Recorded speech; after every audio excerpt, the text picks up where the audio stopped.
stand by to launch FanStream Sports. 3, 2, 1. Let's start. Hello, sports fans. Welcome to FanStream Sports. Nothing but pure sports. This is the JP Show. JP, it's so good to hear you back on the air. Stand by now. Here's JP. All right, welcome into a Tuesday edition of the JP Peterson Show, and it's going to be a very somber edition of the JP Peterson Show. It's going to be somewhat angry. I will probably mirror what many of you Buck fans are feeling this morning as a Super Bowl dream turns into a ugly nightmare in front of the nation on Monday Night Football as Lamar Jackson torches your defense, but it's worse. You lose the two-headed monster that has driven you for years and had you on track to make a deep run into the playoffs. And now we sit here on a Tuesday morning, and it looks like the season may be over. We will talk about it. We'll welcome in our good friend IndyCar Tim Ham from our DSP affiliate in Dallas. How are you, my friend? Good bleak morning this morning post game. I was up until about 2:30 local time here in Dallas, recording a podcast, a Bucs post game, and writing a couple of articles over there for Athlon Sports. Bucs. The time I snuggled into bed myself. Yeah. And the highlight of my night. Tell you what, it was a long night because I also do a live blog for the Bucs games for Athlon Sports, and that got real tedious and boring at some point early in the second half. Oh, I bet. When I saw this thing start to get out of hand, and it got ugly very, very quickly. Yeah. So we're going to get into so many levels of this, and we will have a spirited debate because my counterpart here thinks that Todd Bowles was not to blame for last night's disaster. I will take umbrage with him in a very polite and fun way.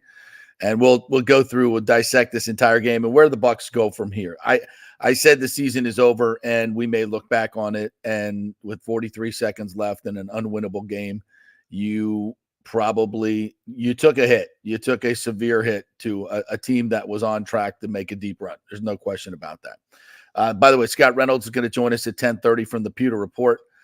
Scott Hamilton will join us from the Charleston Post and Courier, sports columnist. He is the ACC, SEC college football insider who we're going to have on each and every week now as the playoff takes shape in college football. So appreciate him. Good, looking forward to chatting with him. And TJ Reeves, who was on the sideline for last night's debacle, will join us at 11:30. So we're all Bucs centric here, folks. We're going to do some lightning as well and talk some college football, but we're going to get into it. We invite your participation, obviously, in the comment section. You could do that on our YouTube channel. Please like and subscribe there, the JP Peterson Show and FanStream Sports. And also you can do that on X, and you can do that on Facebook, and it will all show up here in our comment section. So yes, sir. Let's get it rolling. Last night had a chance to be a phenomenal night for the program, for the franchise. It was a beautiful stadium, an idyllic setting, 75 degrees, a beautiful night for football. Lamar Jackson and probably, I think, the best team in the NFL, the Baltimore Ravens coming in here. JP, can I interrupt you for 1 second? I forgot something that I have to do right off the top of the show. It's very important. I would like to pour one out, say a quick prayer and quick drink to our friends, Chris Godwin and Mike Evans, and to the Bucs season here. I got to do this while it's still cold. That's why Are you doing a fireball shot? I'm doing a fireball shot at 9:05 local time. Yes, for our Bucs. I do this frequently on the Colby Sapp and IndyCar Tim show. Sometimes I roll through 12 of these during the show. So holy this is nothing for me. Nikes. Oh yeah, this is nothing for me. Just ask our buddy Johnny Gerber how many of these I go through at the studio. Not to mention the Jaeger machine that we have at the studio. So that a boy. Here's to our boys and your liver. Mm-hmm.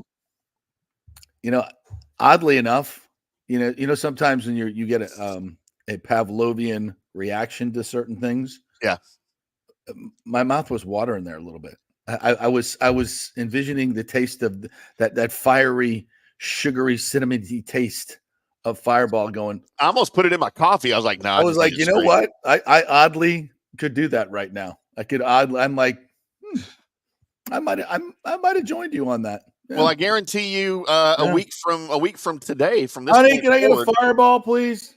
Can I? Thank you, honey. Appreciate it. we're going to be doing plenty of She brought me fireball. this beautiful breakfast sandwich and my wonderful iced coffee, nice. as the lovely Ashley does each and every morning prior to this show. Who's got it better than me? Nobody. Is she going to bring us breakfast at the studio next week? Doubtful. Damn it. But yeah, I could use a pop right now. And last night for sure, no question about it. As I drove home, contemplating. Cheers to you, Michael. Listening to my good friend Scott Reynolds and Matt Matera do their post game show on the Pewter Report, their YouTube channel, because I had to turn off the radio because the post game show was literally the host saying 5 things, and then teasing the next segment and going to break, then coming back, saying 5 words about that, teasing the next segment. I got literally like maybe 30-second content followed by 2 minutes of commercials. Oh, no. Who does the post game? I swear to God, they're nice people. Sure, no, we're not bashing anybody. But it's like that's a post game show. Like I know he's just trying to get out of the studio. I've been there and I've done it. But he says it's like basically they say, okay, you got to get 7 breaks in here. I don't care how long the show goes. You just got to get 7 breaks in here. We got to run the Baker and the Bowles audio and get the hell out of here. All the audio, He was literally like, my play of the game coming up next. Break. My play of the game is this. Coming up next, Baker. I'm like, I'm going to turn on the Pewter Report show. I'm guessing the play of the game was the first touchdown pass to Evans, right? That was it. That was it. And not much more. By the way, they're saying that's where he tweaked his hamstring, was on that touchdown catch. No, his hamstring was already tweaked. Right. Part of my monologue.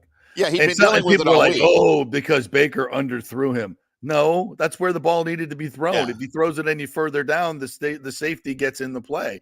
He threw it right in the honey hole. Perfect. And Evans made a great adjustment to it. I mean, Baker, Baker got him hurt. I'm like, shut up. You have no idea what you're talking about. He's got to sit down in that hole. That was a perfect throw and a perfect catch and everything. And look, if a guy's going to injure himself catching a football, maybe he shouldn't be playing. Right. Maybe he shouldn't be playing. Maybe he should wait till next week when the game really counts. We talked about it last week. We talked about it yesterday, and I said this. I said, why is Mike Evans playing in this game? I mean, that's a real decision that has to be made. And I said yesterday, look, the coaches know a hell of a lot more than me. They see him in practice. They talk to the player. They get feedback. And they determined that he should play in this game. I think it was a mistake. I think it was a terrible mistake because next week is a must-win against Atlanta. And with 6 minutes and 30 seconds left in the game, down 24 points, and you can't stop the other team. That's the key to this. You can't stop the other team. The last 7, 8, 9 possessions, they've scored on every one except I think maybe one. You can't stop this team. So even if you score, if they want to, if they need to, they're just going to hand it off to that train behind them in 22, and they're going to score. The game is over. With 6 minutes and 30, the game is over. Understand that as a football coach. And it's you saying in the back of your head, well, if we'd have just, started running the football at that point, I would have got criticized. Yeah, dumb people would have criticized you. If you're worried about dumb people criticizing you, you shouldn't be an NFL coach. You should go to the podium and go, look, I'm all for giving it the old college tribe. We could not stop them. And I got a huge game next week. And I've already lost my star receiver. I'm not losing anybody else. Okay? Come to the podium and say that. And if anybody criticizes you, they don't know football. This is why you got to be your own man. You got to be strong in your convictions. And sometimes Todd Bowles, I think, waffles. I think and I think one of the main reasons he did this last night is because he took heat for not calling a timeout in the Detroit game and making them do something at the end of the game that they should have done. That shouldn't lead to needless reps for a team that is already beat up. And you have a bigger game next week. Lose the battle, win the war. Come on, you're smarter than that, Todd. Mike Evans should not have been playing last night because and after he tweaked his hamstring on the first touchdown, get him the hell out of the game. What are we doing? This is an AFC team. You're probably going to lose anyway. Now, I know at that point it's 14-10. It's 10-0. You feel very confident, and you should feel confident. But as the game wears on, and again, this is not second guessing. I said this yesterday on the show. Mike Evans should not be playing in this game. You have to make, unless you determine that he's healthy, and clearly he was not. He hasn't been healthy all week. It's a hamstring. It's an injury that has been chronic to him. Next week is way more important. The Atlanta Falcons have already beaten you. You cannot lose two to a division rival and still think you're going to get the only playoff position that's going to be available in your division, which is winning the division. This is ego. Monday Night Football. The Ravens are here. Super Bowl preview. We need to go out and do everything we can to win this game. No, you don't. Be smarter. This is especially at that point. I mean, it's at the end of the third quarter, we pretty much knew this is over. You can't stop them. And we'll get to that in a minute. Why you can't stop them. I mean, this to me is coaching malpractice. And Todd has been, we said this, look, if something's going to hold this team back, I said it at the beginning of the season. As we had Camp Kumbaya, I'm like, they have addressed every need they have as best as they could, and I think they did a damn good job. This could be a really complete football team. Of course, you got to stay healthy. That's always the caveat with every team, and especially with the Bucs, because obviously they're thin coming off the salary cap hell. They got a lot of young players. So at that point, listen, man, you everything was going your way. Manage the season. Manage the game. And Todd is just not good at this. And I love him as a human being. I really do. I saw him in the locker room last night, walking out.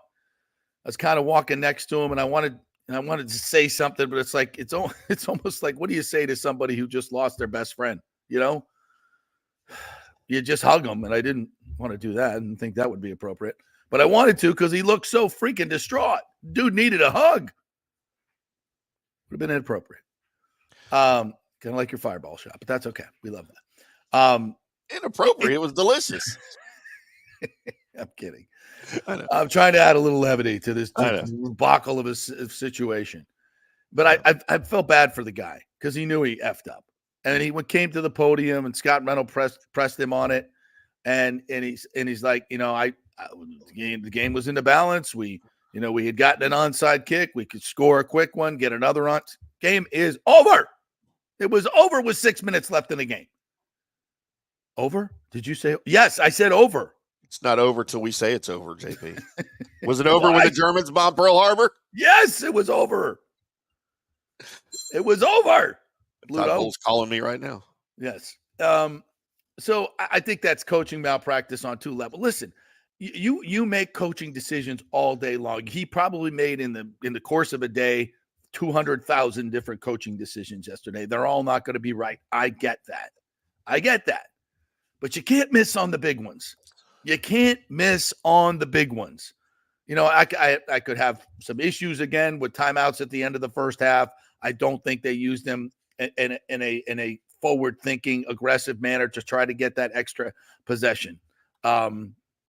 Whatever. That's nitpicking compared to leaving Evans out there even after he tweaked it early on in the game. And it just you have to understand where you are. You're at 4-2. You have an AFC team coming in here. These AFC games, when things come down to a tiebreaker, it's going to be division record, conference record, head-to-head against the Atlanta Falcons. That is the game. That is the game. That's not smart football. Especially with 6 minutes left. And unless you didn't watch the game, did you happen to see that the Ravens were knocking the shit out of your players, especially in the secondary? Poor Cade Otton. Good God, he's still an in ice the bath ice today. bath. I mean, it was just you're just sitting there going like on every pass, and they know you got to throw. They're sitting back in zone and lining them up. They're just lining them up. Dude, get your freaking guys out of the game. You got Falcons next week at home, a game you can't lose. Get them the hell out of the game. Not with minute left to go. Damn sure shouldn't have been on the field with a minute left. He should have been off the field with 6 minutes to go. Kyle Trask, here you go. Have at it. Come on, man. What are we doing? You lost your top 2 receivers. And I know it's football and guys get hurt, but you have to be better than this as a coaching staff and understand what the juxtaposition of games are. This is game management.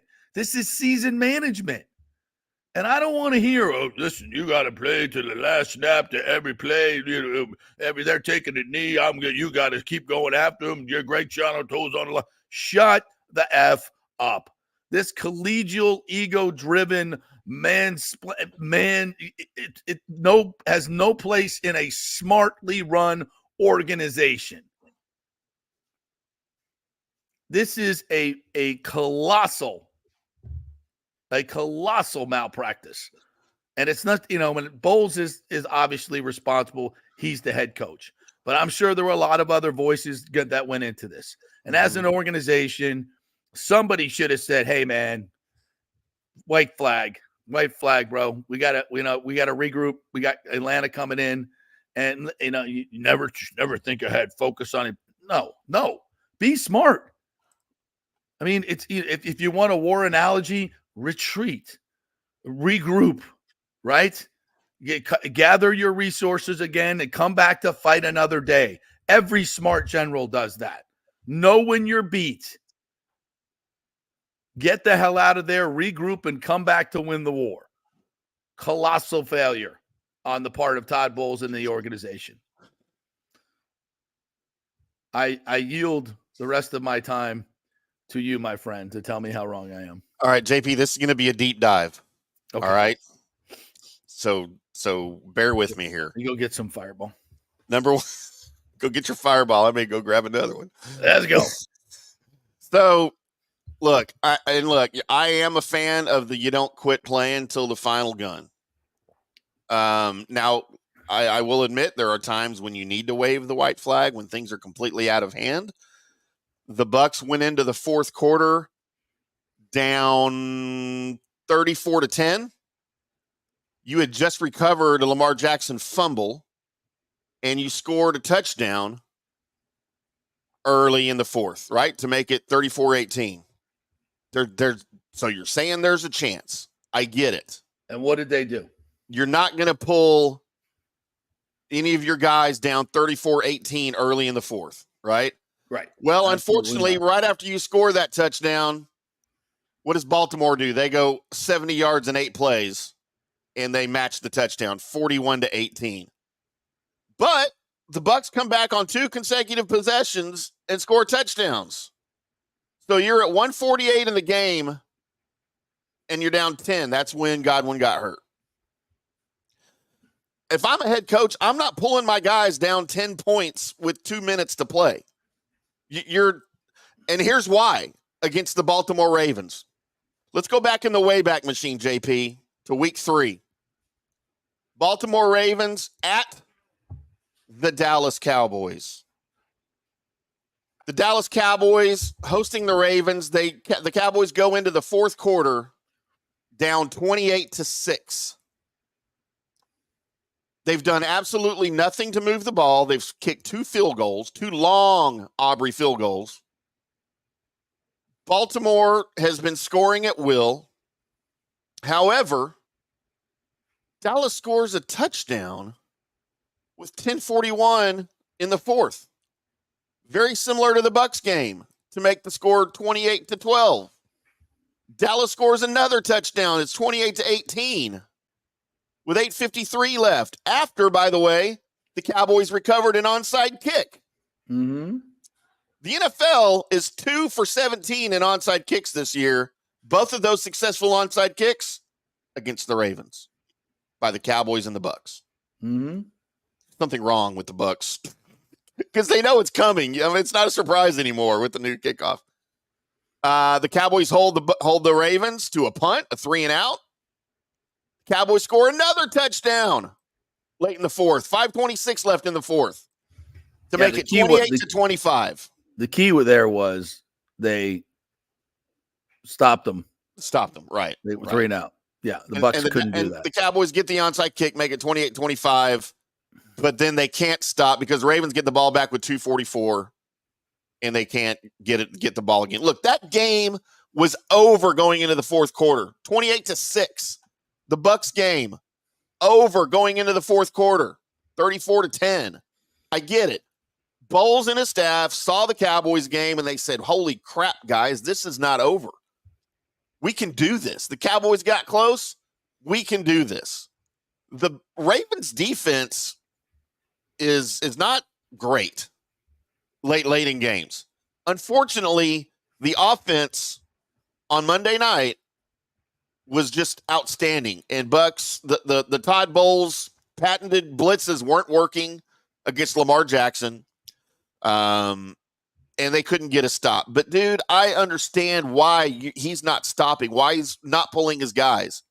Because he has a blueprint already. They had to know this going into the game. They had to have watched tape of this, and they had to know. And so he's not going to give up. He's not going to pull his guys at down 6:32. At 6:32, you've in the fourth quarter. Yeah. They just go 8 plays, 70 yards, breezing, by the way. We're not even breathing hard. Right. It's 6:32. It's 41-18. Right. Okay.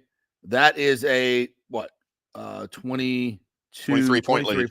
Yeah. That is a 3-score game. It is a legitimate 3 scores, actually a 5-score game. Because you got to score the 2-point conversion. The 2-point conversion, yeah. Which they were doing. Okay. Just the probability of losing that game is 0.01%. I'm not, and analytics aren't everything, but now, so I take that, the analytics, I got a 99.9% chance of losing this game. According to probability in the history of the NFL, the numbers say 99% chance of losing the game. Okay, fine.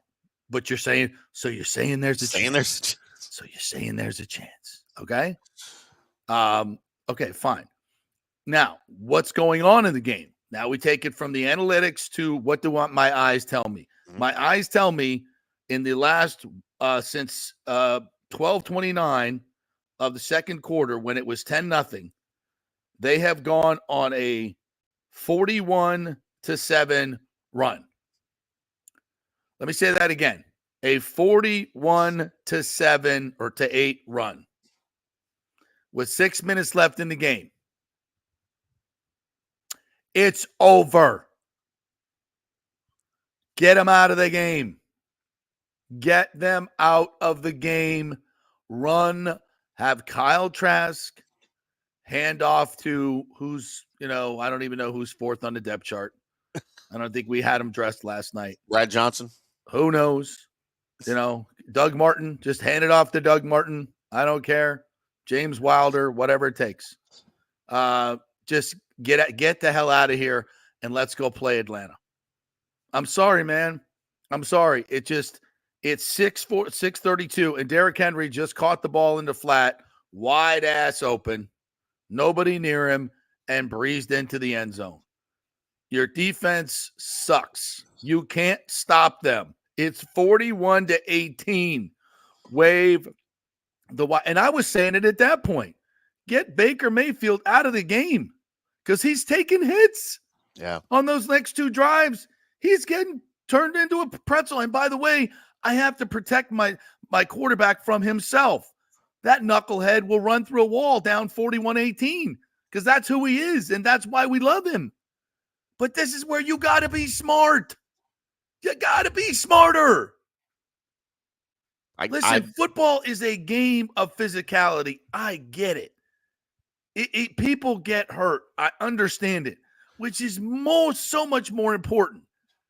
That you can't make grotesque mental errors like this in managing a game and in managing the season. You got to have a better feel for it. Open your eyes. Baltimore is just knocking the crap out of your receiver. They're sitting back in zone. And Kyle Hamilton just picking people off. I mean, it's just it's malpractice. Look what's going on. It's 41-18 for God's sakes. Don't give me this Tom Brady 28-3 malarkey. I don't want to hear it.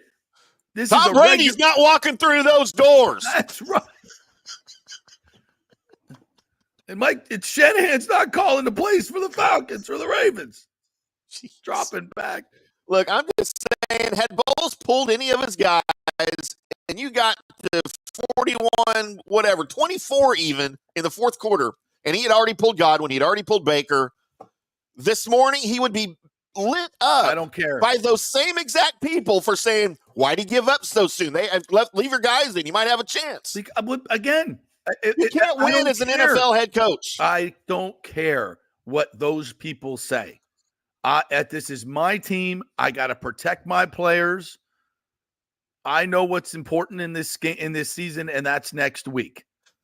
Okay, what's the priority? This is an amateurish, basic level decision. I'm sorry. This is the NFL. You know how this works with divisions and tiebreakers. I can see what's on the wall. Atlanta's schedule's not that difficult. I'm not saying they're a great football team, but you're beat up and you've just lost. It's not like you just lost a couple of players. You are Evans, Godwin dependent. This is what your offense is absolutely tailored around. And why shouldn't it be? They are two difference makers in this game. And by the way, you lost Tyke Smith as well, one of your key defenders. The game is over. You can't stop them. Get them the hell out of the game. And again, Mike Evans, that should have been, I know that's more hindsight 2020, and I don't have the information that they have. But certainly, after he tweaked the hammy early in the game, get him out. Get him out. I do agree with that. Well, and what's funny, I don't want to get off this yet because I'm not done with this, but with the Mike Evans thing, the coaching staff knew that he had re-aggravated the hamstring on the touchdown catch. And so they even mentioned on the broadcast, Troy and Joe, that, look, they're just going to be using Evans 20 yards and in the red zone so he doesn't have to streak down the field and run on the hamstring. Then the very next play, what happens? He's streaking down the freaking sideline for a touchdown catch. But anyway, I agree with the Mike Evans thing. He should have come out of the game after his 100th career. By the way, kudos to Mike Evans for his 100th career touchdown. We haven't even talked about that. Joining a very short laundry list of Hall of Famers. To have that many touchdown catches with the same team, by the way. But you say Bowles' job is to protect his players. His job is also to win. So where do you draw the line? Where is the line of demarcation there between protecting his players and continuing to try to win the game? It was 34-10. If it's 34-14, is he still doing that? It's 41-18, bro. 6:36 left, and you can't stop them. That's the whole key. You can't stop them. You can't catch up if you can't. If you feel like your defense is playing well enough and can get stops, all they got to do is sit around and hand it both to 22 or throw a screen past the 43. It's an automatic 15 yards. Okay, it's so easy. But from a pure score standpoint, instead of 41-18, Tim, if it was 31-18. It's not a pure score standpoint. It's not a pure score standpoint. That's my point. This is why analytics are silly sometimes. Sometimes, yeah. Analytics are based off numbers. How many times in the history of the game has the score been this? Right. With this much time left? That's all data driven. It's all data. They don't see if you're stopping the run, not stopping the run. You can't apply those things. Right. Okay. You have to. This is what coaches are paid for. Right. To go beyond analytics. Use their brain, calculate all of the universe and what's going on to make a smart decision for your football team. Atlanta next week, get them the hell out of the game. It's over. You can't stop them. It's 41-18. 41-18. Is that right? It was. It's over. It's over. Get them the hell out of the game. See, and I don't want a coach coaching my team that gives up at 41-18 with 6 minutes left. Well, then you're going to have a dumb coach. It's not like the Bucs are now 2 games back. Dude, they're tied with Atlanta. You don't have Yes, the and they don't tiebreaker, have Evans and Godwin. but for you the don't biggest have the game of the year. tiebreaker. No, but what I'm saying is it's not like you're going to go down two games to the division leader in a division that you own the last 3 years. If you don't win the game, well, 3 years division, 4 years playoffs. But it's I don't want a coach that's going to throw the white flag down, 41 to 18 with 6 minutes. Look, they scored 2 touchdowns. They were this close, JP. Missed it by that much. Nobody's going to get that reference at all, but get smart. Absolutely. Thank you. Yes. All right, speaking of get smart, let's bring in a man who will set you straight, Tim. I know this man. He's lining up on my Scott, side. you got to be the voice of reason here for one of us because we're not agreeing and getting along here at all. Oh, boy. What are we doing? We're debating whether Chris Godwin and all the other players should have still been in the game last night. I got him as soon as Derrick Henry scores to make it 41-18 with 6:36 left in the game. I'm emptying the bench because the main reason we can't stop them. Yeah. We can't stop them. We haven't stopped them all night. Even if we score, they can just come back and hand it off and score again or eat clock. I mean, we can't. My take is that Todd Bowles and his staff studied Cowboys week 3 versus Ravens when the Cowboys were down 25-6, came back and almost tied and won 28-25 with an successful onside kick, by the way. Yeah. And even down 34-10 going into the fourth, I'm not going to start pulling players. I'm going to try to keep winning the game. And it's unfortunate that injuries happen, but it's part of the game. I get it. So who's right, Scott? Okay. Well,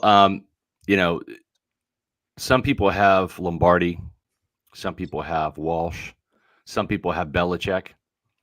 My coaching guru is Kenny Rogers, who once said after a loss, you've got to know when to hold them, know when to fold them, know when to walk away, and know when to run. You never count your money when you're sitting at the table. There'll be time enough for counting when the dealing's done. There'll be time enough. Every gambler knows that the secret to surviving is knowing what to throw away and knowing what to keep.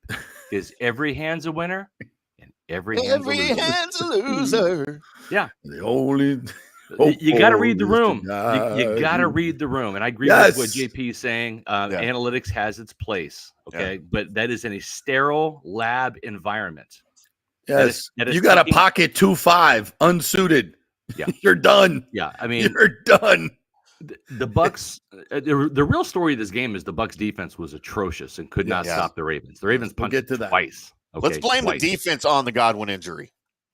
Well, it's part of the equation, Tim. It's part of the equation because you can score all the points you want, but you can't stop them. So it doesn't matter. Okay. Right. John Harbaugh knew the game was over. He took out Lamar Jackson and Derrick Henry for the last 2 possessions. Took him out. They ran Justice Hill and had Josh Johnson at quarterback. He knew the game was over. Yeah. Todd Bowles needs to read the room and understand that the game was over. This is not a sprint. This is a marathon. The objective, because we always talk about football and war kind of being, have parallel lines. We're allowed to use those analogies on this show because we're adults. Sure, yeah. Right, go ahead, feel free. The objective is to win the war, win the Super Bowl. Sometimes you lose battles along the way. All right. Absolutely. General Washington beat the British, right? The Redcoats. The Redcoats. He beat them. But he did not win every battle. No. And sometimes he knew when to walk away and knew when to run. And when to cross the Delaware. And you have to understand what's next. And this is a game management flaw by Todd Bowles, who is not good at game management. There's been enough evidence to suggest that. And I have stood up for Todd Bowles. I have stuck up for him when he has had great game plans and he has turned teams around. I have been the first to sing his praises. But you got to read the room. You lost Mike Evans. That was the turning point of the entire game. When he drops that touchdown, and I'm not blaming him for the drop, he blew out his hamstring. Okay, I'm not crucifying Mike for that. But when he dropped that touchdown, 3 plays later, Baker Mayfield throws an interception in the end zone, robs them of points. The entire stadium was deflated outside of the Ravens fans in attendance. and it totally shifted the momentum. And the Bucs defense was poor all night. They could not regain the momentum. You saw an elite team, the Baltimore Ravens, beat a good team, not a great team, a good team, because great teams go on runs. Great teams stack wins.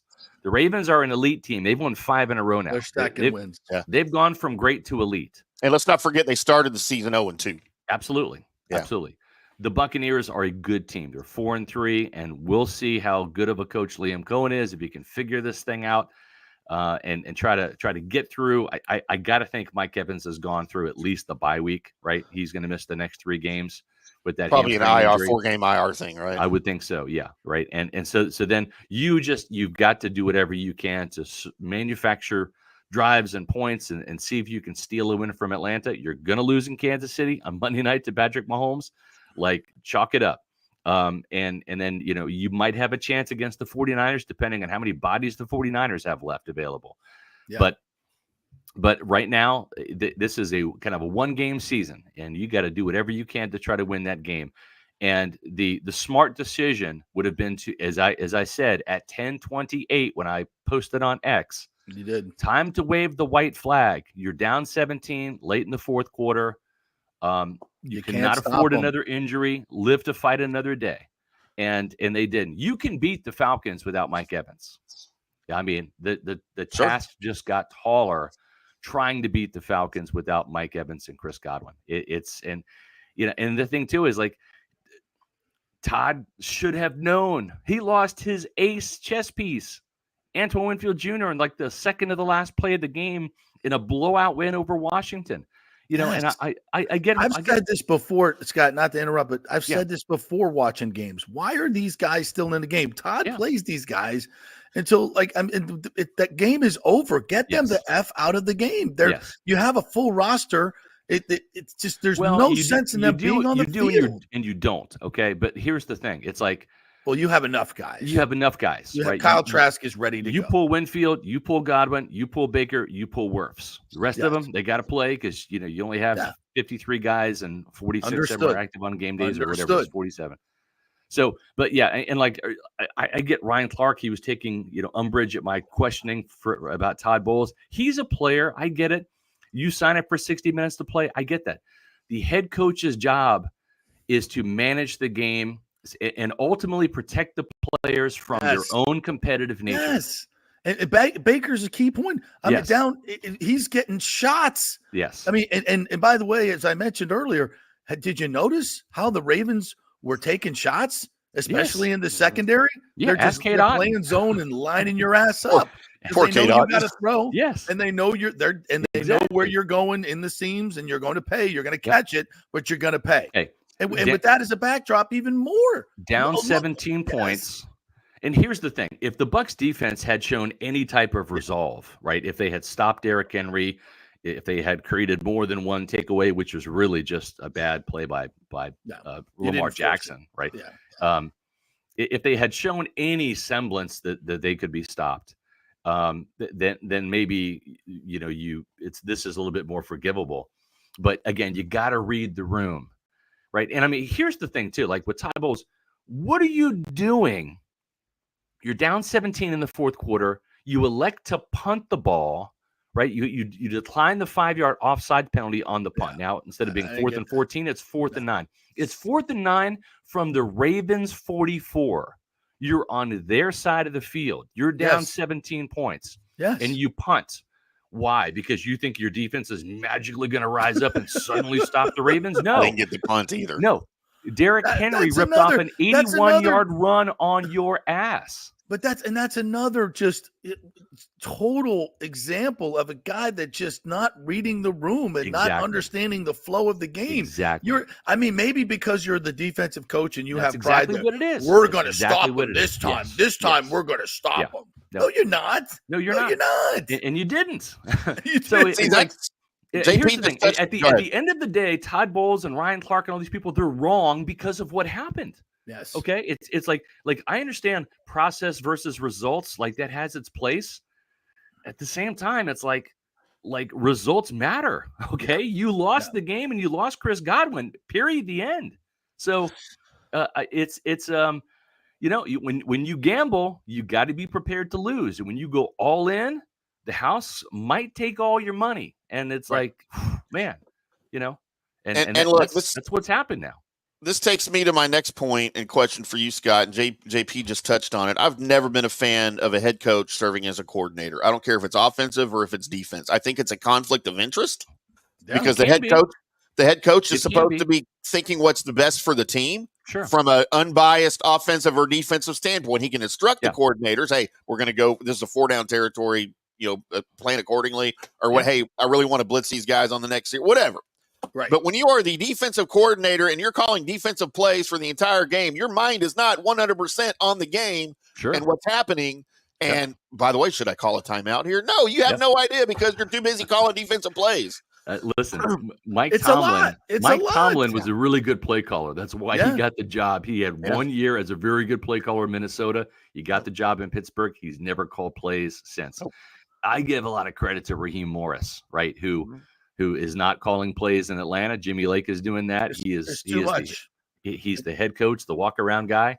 And you know what? I can almost see it if you're an offensive play caller more so than a defensive play caller, because the 3 and outs, they're going to sting a little bit more, right? And I just think you have a better feel for what's going on, right? On offense, when nothing's working. I think it's kind of apparent because you're getting turnovers, you're not putting points on the board, you're punting the ball, right? When it's defense, it's almost like, well, all we need is one takeaway. All we need is one momentum-changing play.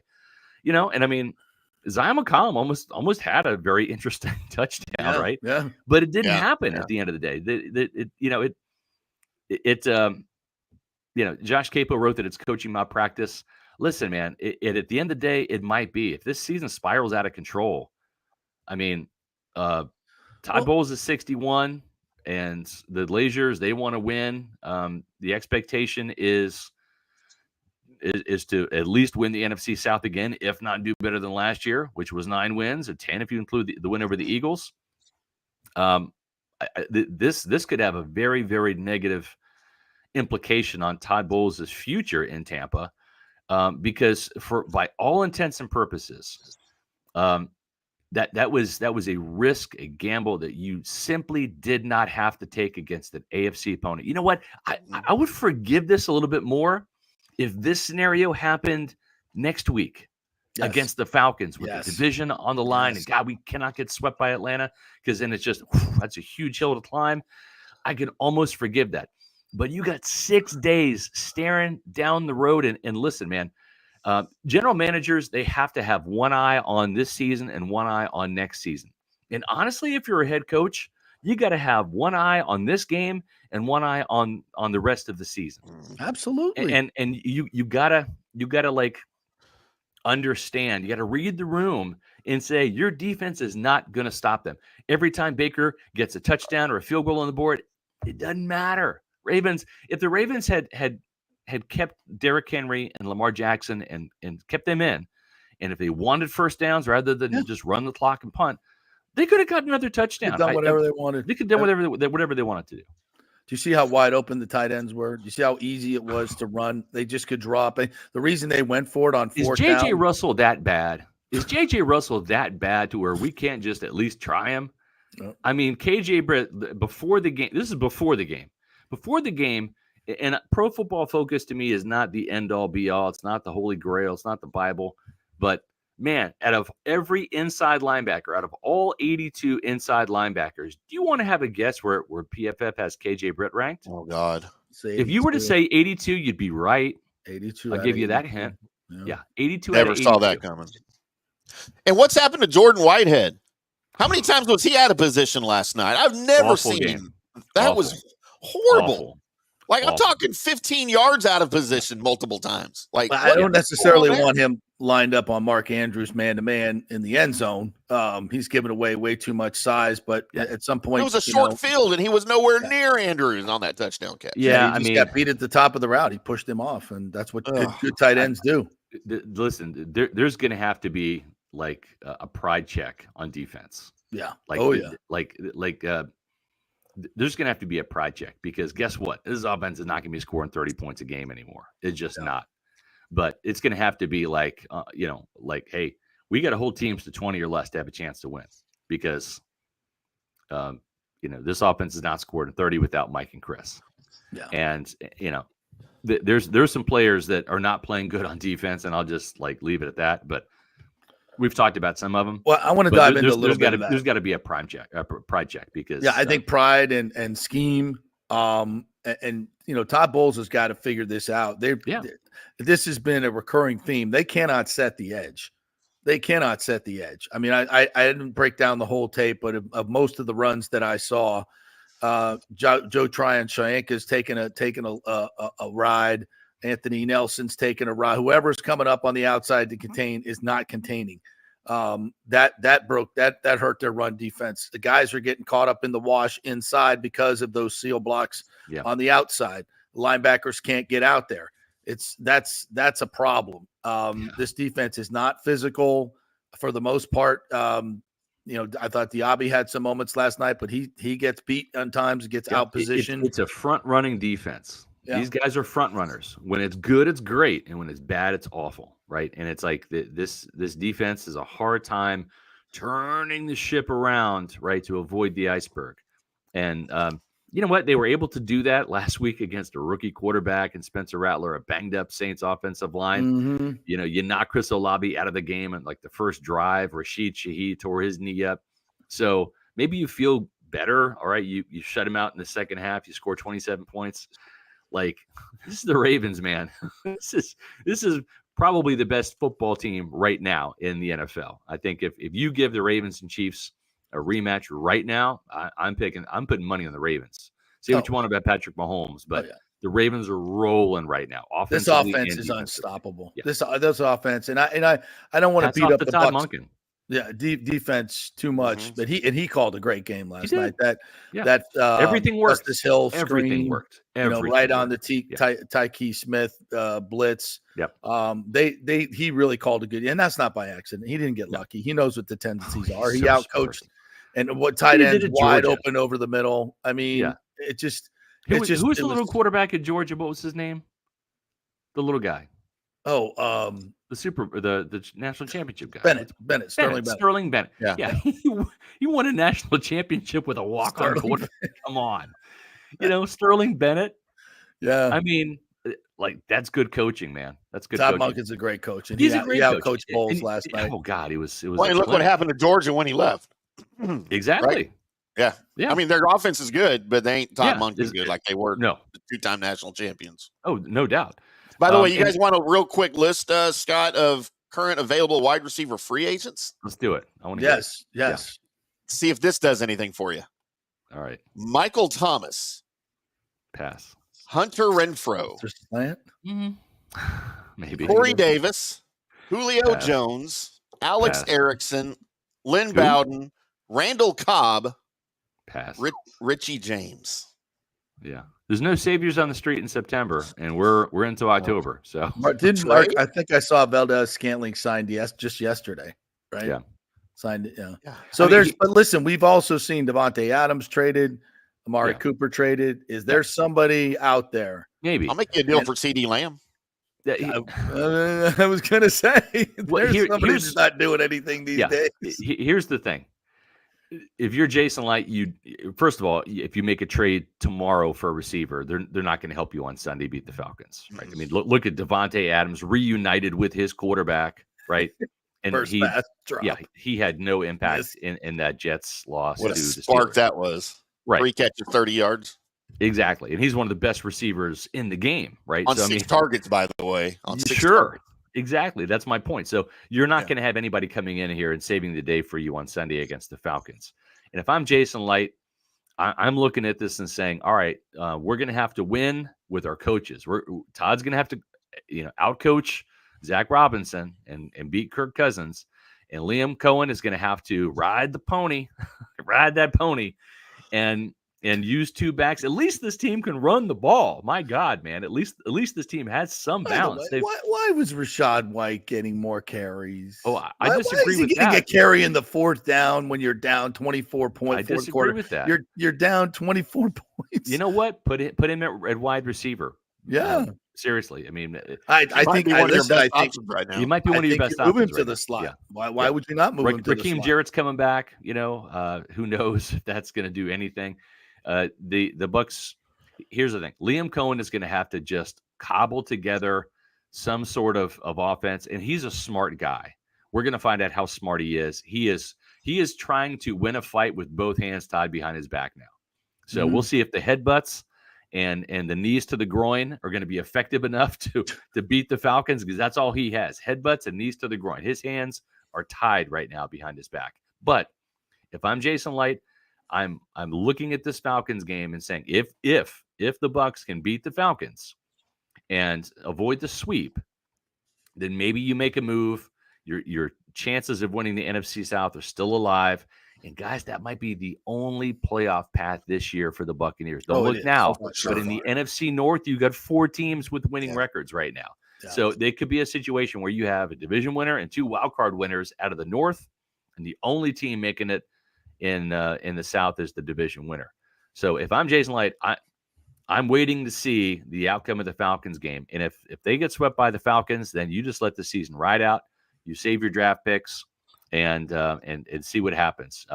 But it's not going to be pretty from now until the bye week. The only chance they have of winning a game, I think, is this Falcons game.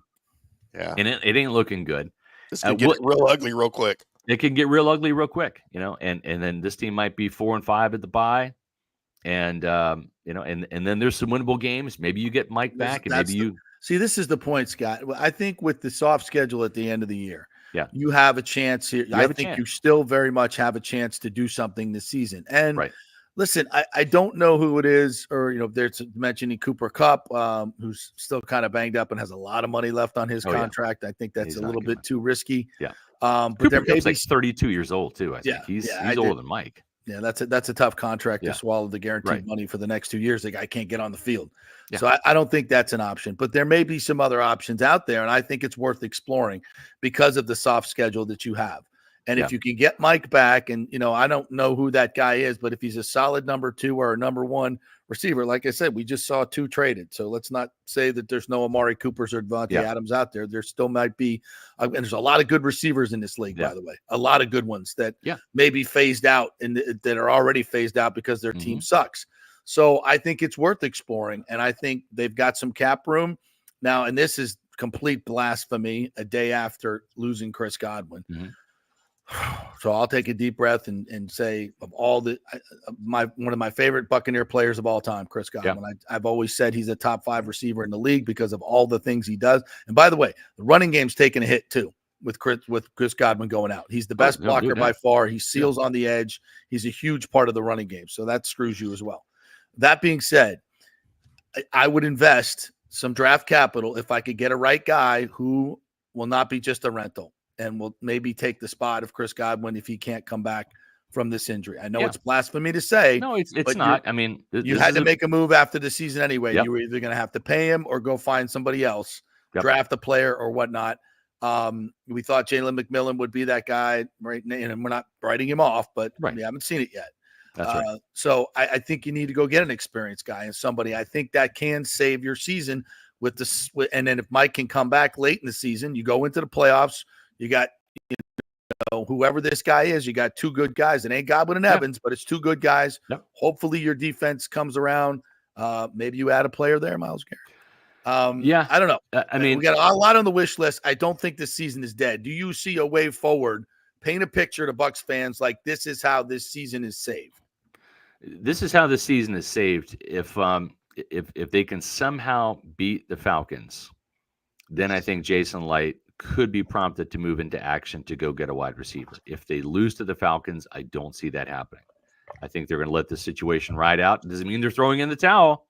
It just means that, again, if you're a general manager, you've got to have one eye on this season and one eye on next season and the future. That's the nature of being a general manager. A head coach cannot think about next year. He may not be here next year. The head coach has got to think about this game and the rest of this season, right? Managing like how this thing, comes together and how you finish, how you win the war, not the battle, the war. So the soft part of the schedule is coming up after the bye week. And even if you're 4-5, I think Todd Bowles, he's got to fix this defense though, because the defense is half the problem. The other half is not having Mike and Chris. Right. But this defense is half the problem. And so that has to be fixed. That's on him. There are enough capable bodies and playmakers. He's got to get back to playing chess and stop playing checkers, because he's playing checkers right now and it's costing his team. So having said that, this is a business. When Chris Godwin was injured back in 2021, he was 25 years old. Okay. And he turns 26 in March. That year, in March, they gave him a 3-year, $60 million contract worth $20 million apiece. They believed in Chris and they invested in Chris and they did it. And you know what? It paid off for him and the team, right? Yeah, because absolutely. he turned into that. He was that 1,000-yard receiver. And this was the best version of the guy that they re-signed for 3 more years in the 2022 offseason when he turned 26. Here's the problem. He's 28 now. He's going to be 29 in March. Okay. As painful and as awful as the NFL business side is, I think that this team can look Chris in the eye and say, we believed in you. We trusted you. We helped you out before. Yeah. Yeah. At 29, I don't know we can make that level of commitment again. Right. Right. And we'd love to have you back on a 1-year prove it deal. And it might be $10 million. It might be 12. It might be 15. I don't see Chris Godwin coming off a dislocated ankle at 29, fetching anywhere near the $20 million that he was making this year. And I don't think the Buccaneers should invest in paying that price. Long term. Yeah. It has to be a 1-year deal, because it took Chris a couple years to get back. That first year, remember, his first year back in 2022, he had 1,023 yards. He averaged 9.8 yards per catch. That was a career low for him. He had 3 touchdowns. Yeah, no explosion to get. To get he was serviceable. That was when he was 26 years old. Now he's going to be 29 years old, and I feel good if I'm Jason, if I'm Mike Greenberg, if I'm the Glazers. We took care of you, Chris. We believed in you. We did it once. Yeah, can't do it again. We can bring you back. We can talk about a 1-year deal and what that looks like. You can go out and get your number. We'll match it. And nobody wants to hear that, but it's like sometimes like you have to look at the business side, and we're looking at the Buccaneers not just for the rest of this season, but next year too. I mean, this still got Baker Mayfield under contract for 2 more years. You got to give him some weapons. Yeah, that's right. He's got to have guys that can make plays, and we'll see. I mean, I believe in Chris. I think that he can come back, but at 29, how much can he come back and how fast can he come back? That I don't know, and nobody knows. All right. Anything else grab you last night that you want to get off your chest from last night's game? No. Oh, the creamsicle game's coming up. Yeah, yes, that's a lot of fun. Yes, yeah. The curse of the creamsicle. Curse of the creamsicle came early. Yeah, it did. Well, I mean, it got up early. Can we say that the creamsicles got up early on the Buccaneers? And now the Bucs are trailing. I guess we're going to need some creamsicle mojo next week. They're trailing heading into the creamsicle game. The creamsicles are ahead, and they're beating the Buccaneers, and the game hadn't even started. That's how bad it is. That's how bad it is. Yeah. And listen, it's like I like the creamsicles. I think they look cool and stuff. But man, there's a reason why 1-6 they were buried. We're 1-6, right? In the creamsicles. Yeah. That's in the throwback. Now, if you throw in the actual regular seasons in the creamsicles. It's bad. You're the worst franchise in sports. Yeah. Like you literally have the lowest winning percentage in the history of sports. The Glazers do listen to their fans. They're very fan conscious, right? So much so that we're not going to see the pewter jerseys this year. The pewter jerseys have been backburnered. That's now the seldom used alternate jersey. Those are the worst. Well, I like him because, I mean, it's pewter, right? We like pewter at Pewter Report. We just do. Nobody uses pewter power anymore. They don't, because they didn't do too well in those jerseys either, if we're being honest. But the thing is I just wonder, like, it was a long-awaited return. There was a lot of fanfare last year. They made a big deal about it. They sold a shit ton of jerseys and merchandise and stuff.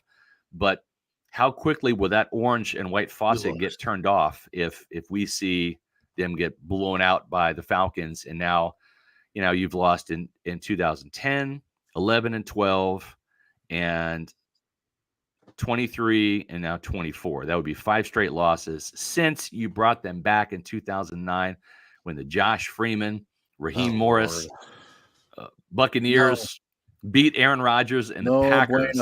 No bueno. So, all right, Scotty, great stuff as always, my friend. Appreciate Tell it. everybody how they can get your great content. I listened to you guys on the way home last night. Appreciate it. We have a podcast coming up today at 4:30. We have to bump back our time a little bit because Todd Bowles wanted to have his press conference at 4 o'clock today. Okay, fine, Todd. We'll back it up for you. Shot at you guys. It might be. maybe they don't want me asking questions. So let's do it at 4 o'clock when Reynolds is on the podcast. Well, they normally do it at 10:30 while I'm on, so they escaped exactly. me. Now they got you, right? Right.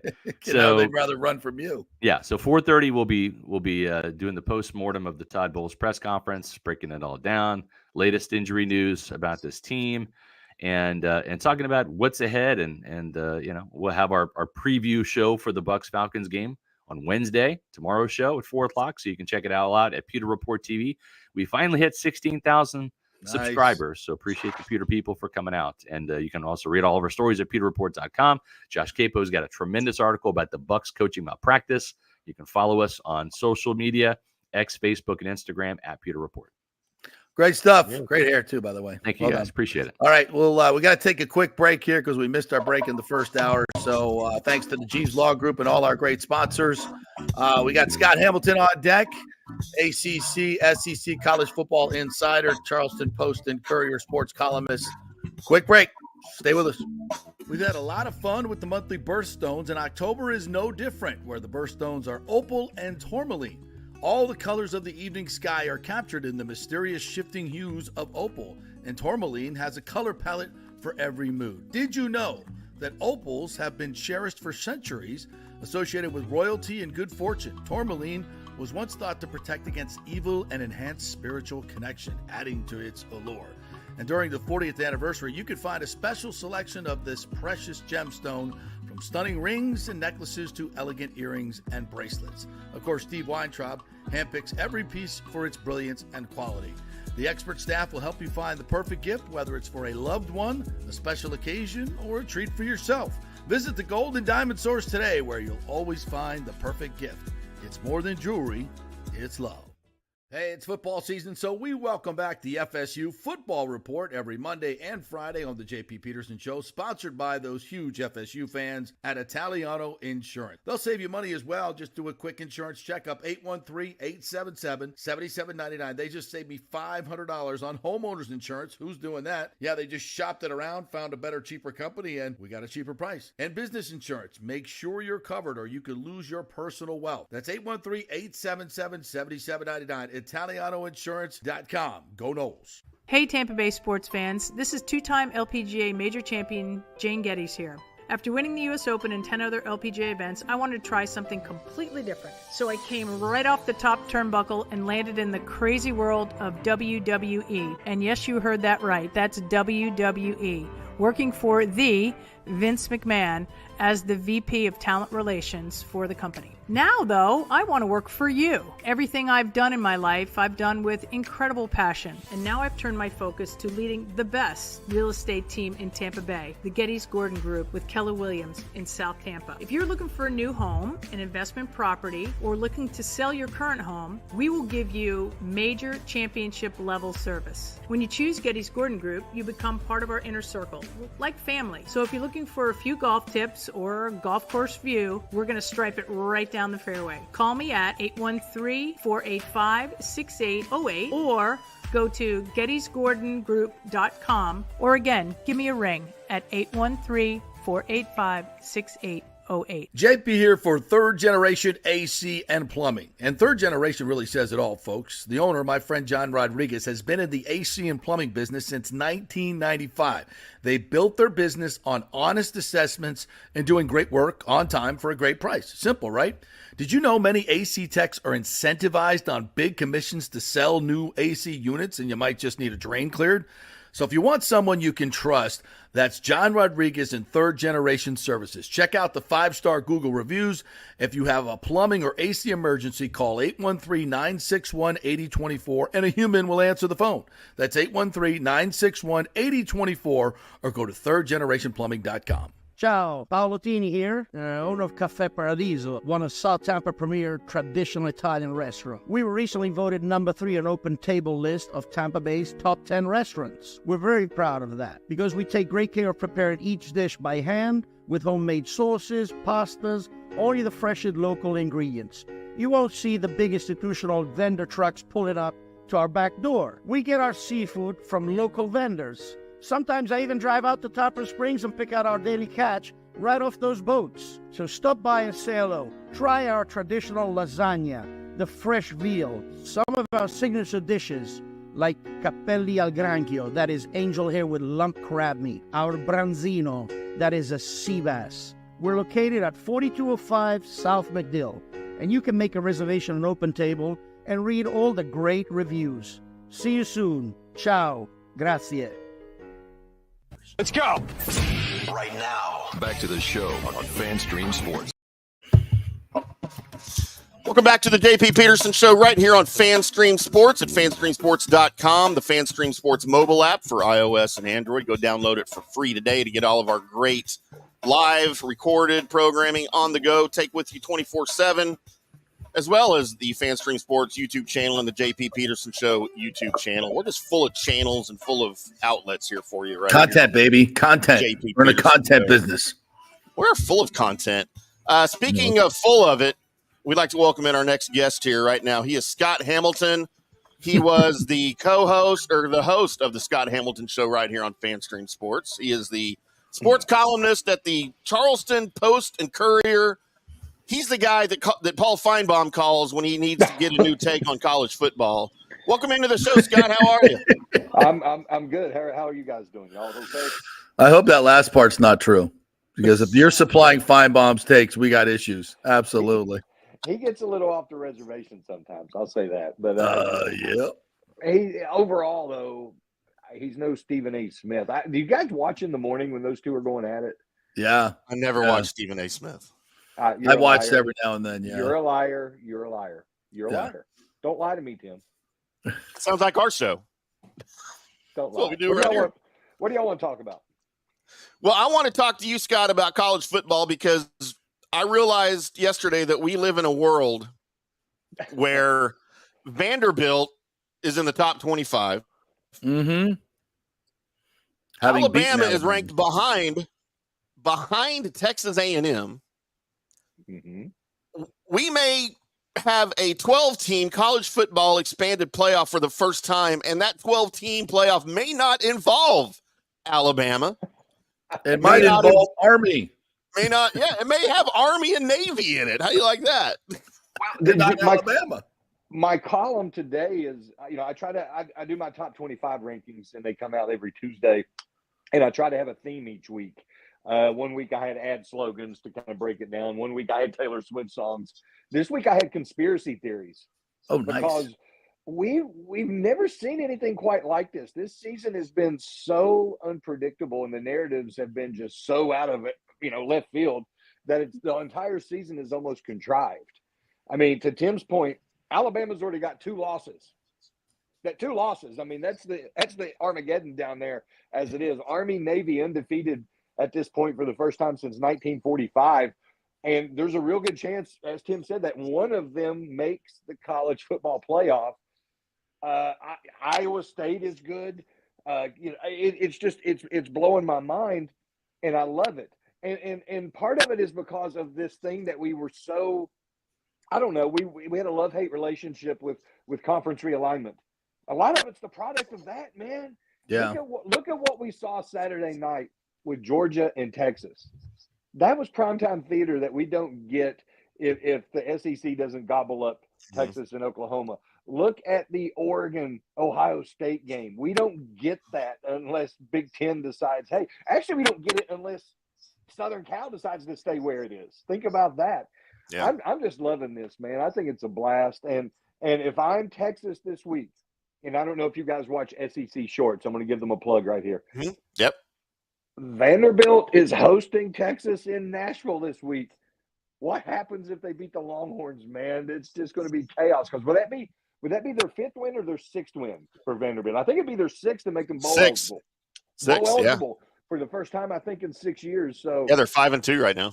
I love it, man. Bring it on. And we have A&M and LSU this weekend for the number one spot in the SEC. What the hell is happening? By the way, gig 'em, baby. Gig 'em. That's right. Gig 'em. Or you got to do that little deal with the cheer guy. No, we don't flip people off like that. Come on. Yeah. Week one, and LSU was taking a loss in week one. That's as certain as the sun coming up in the east. It's going to happen. And I'm thinking, okay, this is the year that breaks Brian Kelly. This is the year that he finally says, you know what, I got to take my fake accent and my big buyout money and get the heck out of here. That he would have maybe left on his own because there's going to be a couple of good jobs open up north.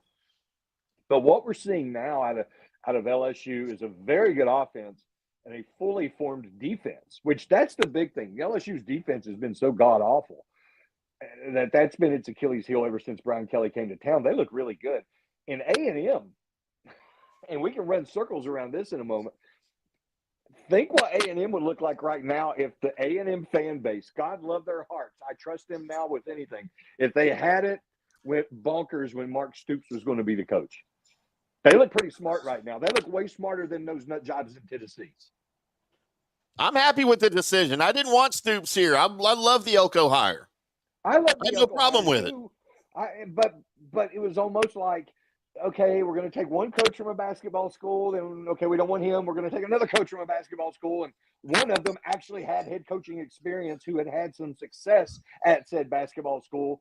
The other one had been at the basketball school for only a minute in a very weak conference. But it's worked out fabulously. And Mark Stoops right now, if I'm the University of Kentucky, I'm really having buyer's remorse for giving him that extension, 2 years ago. When he talked to A&M and he, was already had one foot out the door, I shouldn't have went ahead and slammed the door shut and not let him back. That program's broken. Imagine if A&M had taken care of business in week one against Notre Dame, where we'd be right now. Think everyone would be going out of their minds. If LSU takes care of business against Southern Cal. Yeah. I mean, the earth would be crashing into the moon, and it would be insane. Oh, JP, you're on mute. Ah, come on, man. My bad. At least Brian Kelly smashing his hand on the table in that fake way actually worked, evidently. Gosh, they really fired up his team. Gosh darn it. My best Tim Walsh. Gosh darn it. Yeah. Like that. I got to get your take on this, Scott, because I'm way too close to it.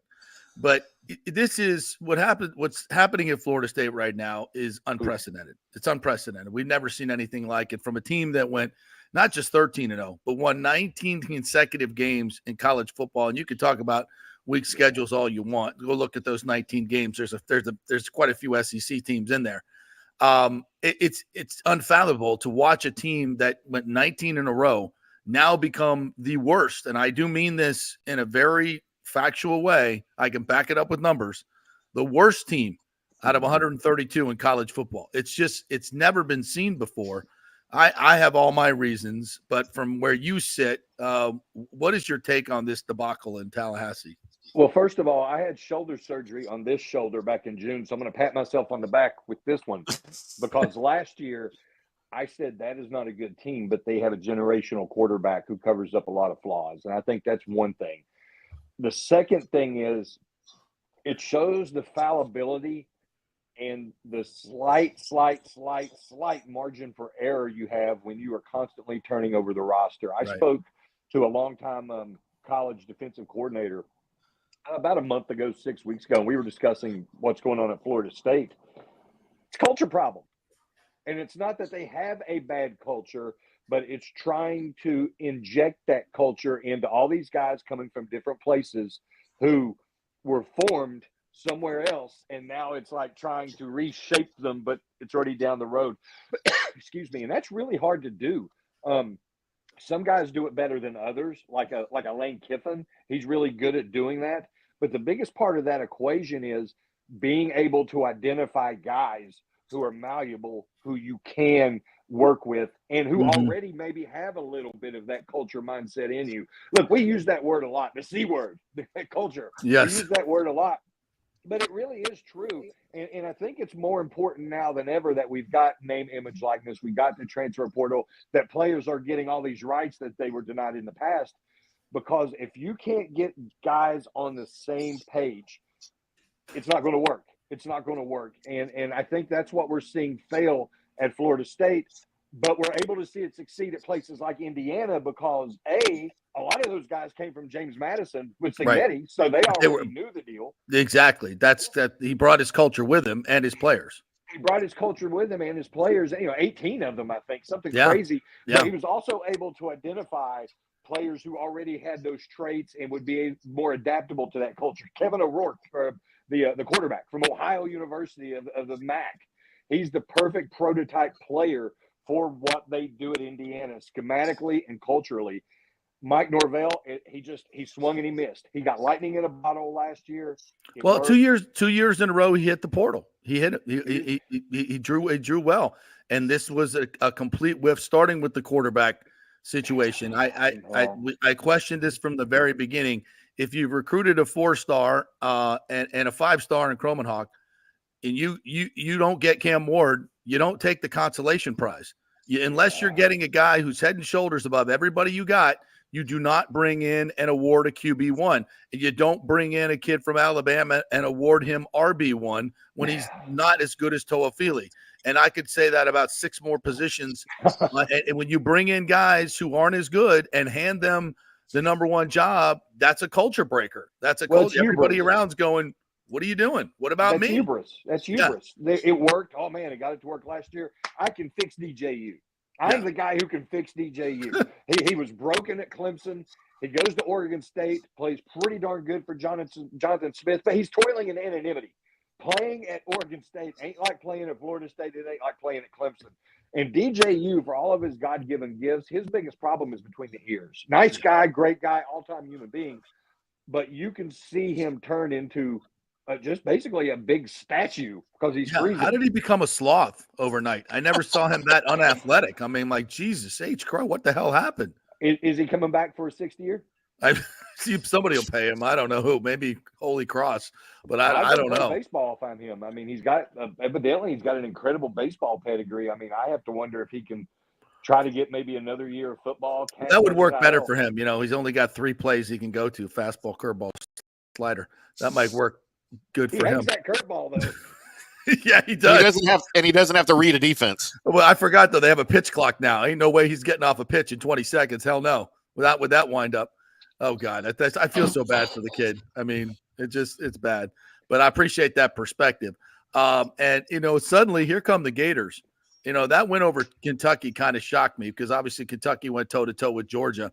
Everybody had Billy Napier, dead man walking Green Mile, man, and now it's all of a sudden, whoops, this dude's going to make a bowl game. Sorry, Gators, you're going to have to keep him. Well, I had that in my column. It's in the column today. Go to postandcourier.com. I actually had that. If he keeps his job, it's the biggest sign that this entire season was scripted from the beginning because he was dead man walking a year ago. He was. But here's the thing. 3 weeks ago, he was dead man walking. Yeah. But, they, except maybe the Miami game, have they really looked terrible?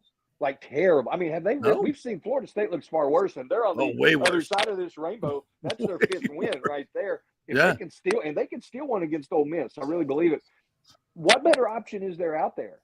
What better option is there out there? The better option than Billy Napier that they would want is going to be a coach who's either in the playoff or fighting for a playoff right up until the 11th hour. And that's when you start getting into some really dicey areas with regards to the transfer portal. The portal's about to open. Timing. Do we make a coaching? Yeah, the timing now is so really different. bad. So I think status quo is the best option, man. I say give him another year. You're going to save a bunch of money in buyout, and you know what? It gives you an opportunity to start working behind the scenes if you weren't already, which I'm sure they were. Who are we going to get next year? Right. And DJ Lagway would likely stay if Napier stay. If Napier leaves, I think it's open season on Lagway. So and that's your biggest asset right now. He's a hell of a player and can grow into something really, really special. All right. So as you see it right now, your playoff, what do you, we don't have to do all 12. We don't have to do all 12, but I guess, I mean, if ESPN is already telling me they're getting 5 SEC teams in, and of course, whatever ESPN wants, ESPN gets. It's their playoff. So, I mean, where do you see it falling right now? Georgia, Texas, Tennessee, and either A&M or LSU. I mean, I know I just expect one of them to fall off eventually. They might not. Yeah. They might win out. I don't know about 5 teams. I've been so hesitant to actually sit down and figure out the playoff because of the logistics of it. Like, I can look at my top 20 teams right now and go, holy crap, any one of these teams could realistically make the playoff. Yeah. And the wild card is the way it's set up with the top 4 conference champions. Mm-hmm. So you could have a number 11 Iowa State or BYU get in as a 1 through 4 and get a bye. Yep. So it's just such a wild card right now, such a crapshoot. Colorado has a legitimate chance to make the playoff. Think about that. Colorado has a legitimate chance to make the playoff. You win the Big 12, you're going to be ranked. You're going to get in. I mean, I'm hesitant to do it right now. So I know we're going to have Oregon. I know we're going to have Ohio State. I presume Georgia. I mean, right now we're basking in the glow of that incredible game the other night, but Georgia has looked fallible at times. Was that a Kirby Smart special though? That was they were hunting. That defense was hunting. And I loved it. I got to be honest with you. That dude is so – even after the game, he couldn't even enjoy it. He was just yelling at anybody he could yell at. The officials suck. You suck. Everybody said worth. Nobody wanted us. Nobody believed in us. I'm like, nobody believed in us. They won two of the last 3 national you all picked against us. The refs were against us. How were you number 1 for like 18 years and like nobody believes in you? I was at Mercedes Stadium for that game against Clemson. And the team I saw dismantle Clemson. It looks pretty good right now, by the way. That was more like the team I saw Saturday night. That was the Georgia War Machine on full throttle. And it makes me wonder what the heck happened in the first half of that Alabama game. What was going on? What were they doing or what were they not doing? Yeah. That made them get into such a deep hole against Alabama. Yeah. And speaking of Clemson, FSU Miami is this week. Miami's probably going to lay 80 on FSU. So it looks like Miami might win an ACC championship. But I don't know. I mean, Clemson, Miami in the championship game, Clemson looks really, really good. I think they figured it out offensively and defensively. They're pretty damn good. I'm just, because I've got nothing else left in my college quiver here. I got to just hate on Miami and think that they're going to choke. Not this week. They'll destroy FSU. But they've already – listen, the ACC War Room has already given them 2 games. Finally the ACC decides that we need to protect our top-ranked team now that it's not FSU. And they've given them 2 wins, so good for them. But I think they're still going to stumble here along the way. But they could still get to the ACC championship. I think it's Clemson and Miami, and maybe both of them get in the playoff. I think both of them get in. Even a 2-loss Clemson team would get in if that second loss is to Miami in the ACC championship. That's how it's going to work out. You're going to get 2. Maybe SMU though, or maybe we're sleeping on SMU. That's a good. I don't think they're that good. Schedule plays out. Nobody does. They don't have to be that good, but they are. They don't have to be that good though. The schedule is so favorable that you're like Indiana. Indiana could finish the year 11-1. Is Indiana better than Ohio State? I mean, we'll find out when they play. But right now, can you say that? Even if they lose to Ohio State, there's a chance they get in because the schedule worked out well for them. They're going to be 11-1, top 15 Big Ten team. They're going to take them. Wow. Well, and we'll know more about SMU this week when they play the Dukies. So we'll have a better picture of them. And you know what? Manny Diaz, God love his little heart. He's done a great job there. That's a perfect fit for Manny Diaz. Duke. Hey, listen, Duke got outgained by FSU by 111 yards. Duke sucks. That's why Manny Diaz is perfect for Duke. He's perfect. Yeah. No, Well, and that's Mike Elko's team still, by the way, other than Riley Leonard leaving for Notre Dame. That was a big hit, though. That was a big hit. Riley Leonard was an unbelievable player. And was he like a basketball guy too down in Florida? Yeah. It was Florida, right? Yeah. I liked him a lot. Tim, you look good, man. I like that shirt. Yeah, this is my 2020. When they canceled March Madness, I went and ordered this. Had it made myself. You mean the year FSU was going to win it all that year? Yeah, yeah. When they canceled it because of FSU, they made coronavirus just so FSU couldn't win the whole thing. Speaking of conspiracy theories, everybody knows that created coronavirus. Had nothing to do with taking out Trump. It was all about taking out FSU's basketball team. That's what it was. Always about. goes back to sports. Always goes back to sports. Jesus Christ. Are y'all done with me?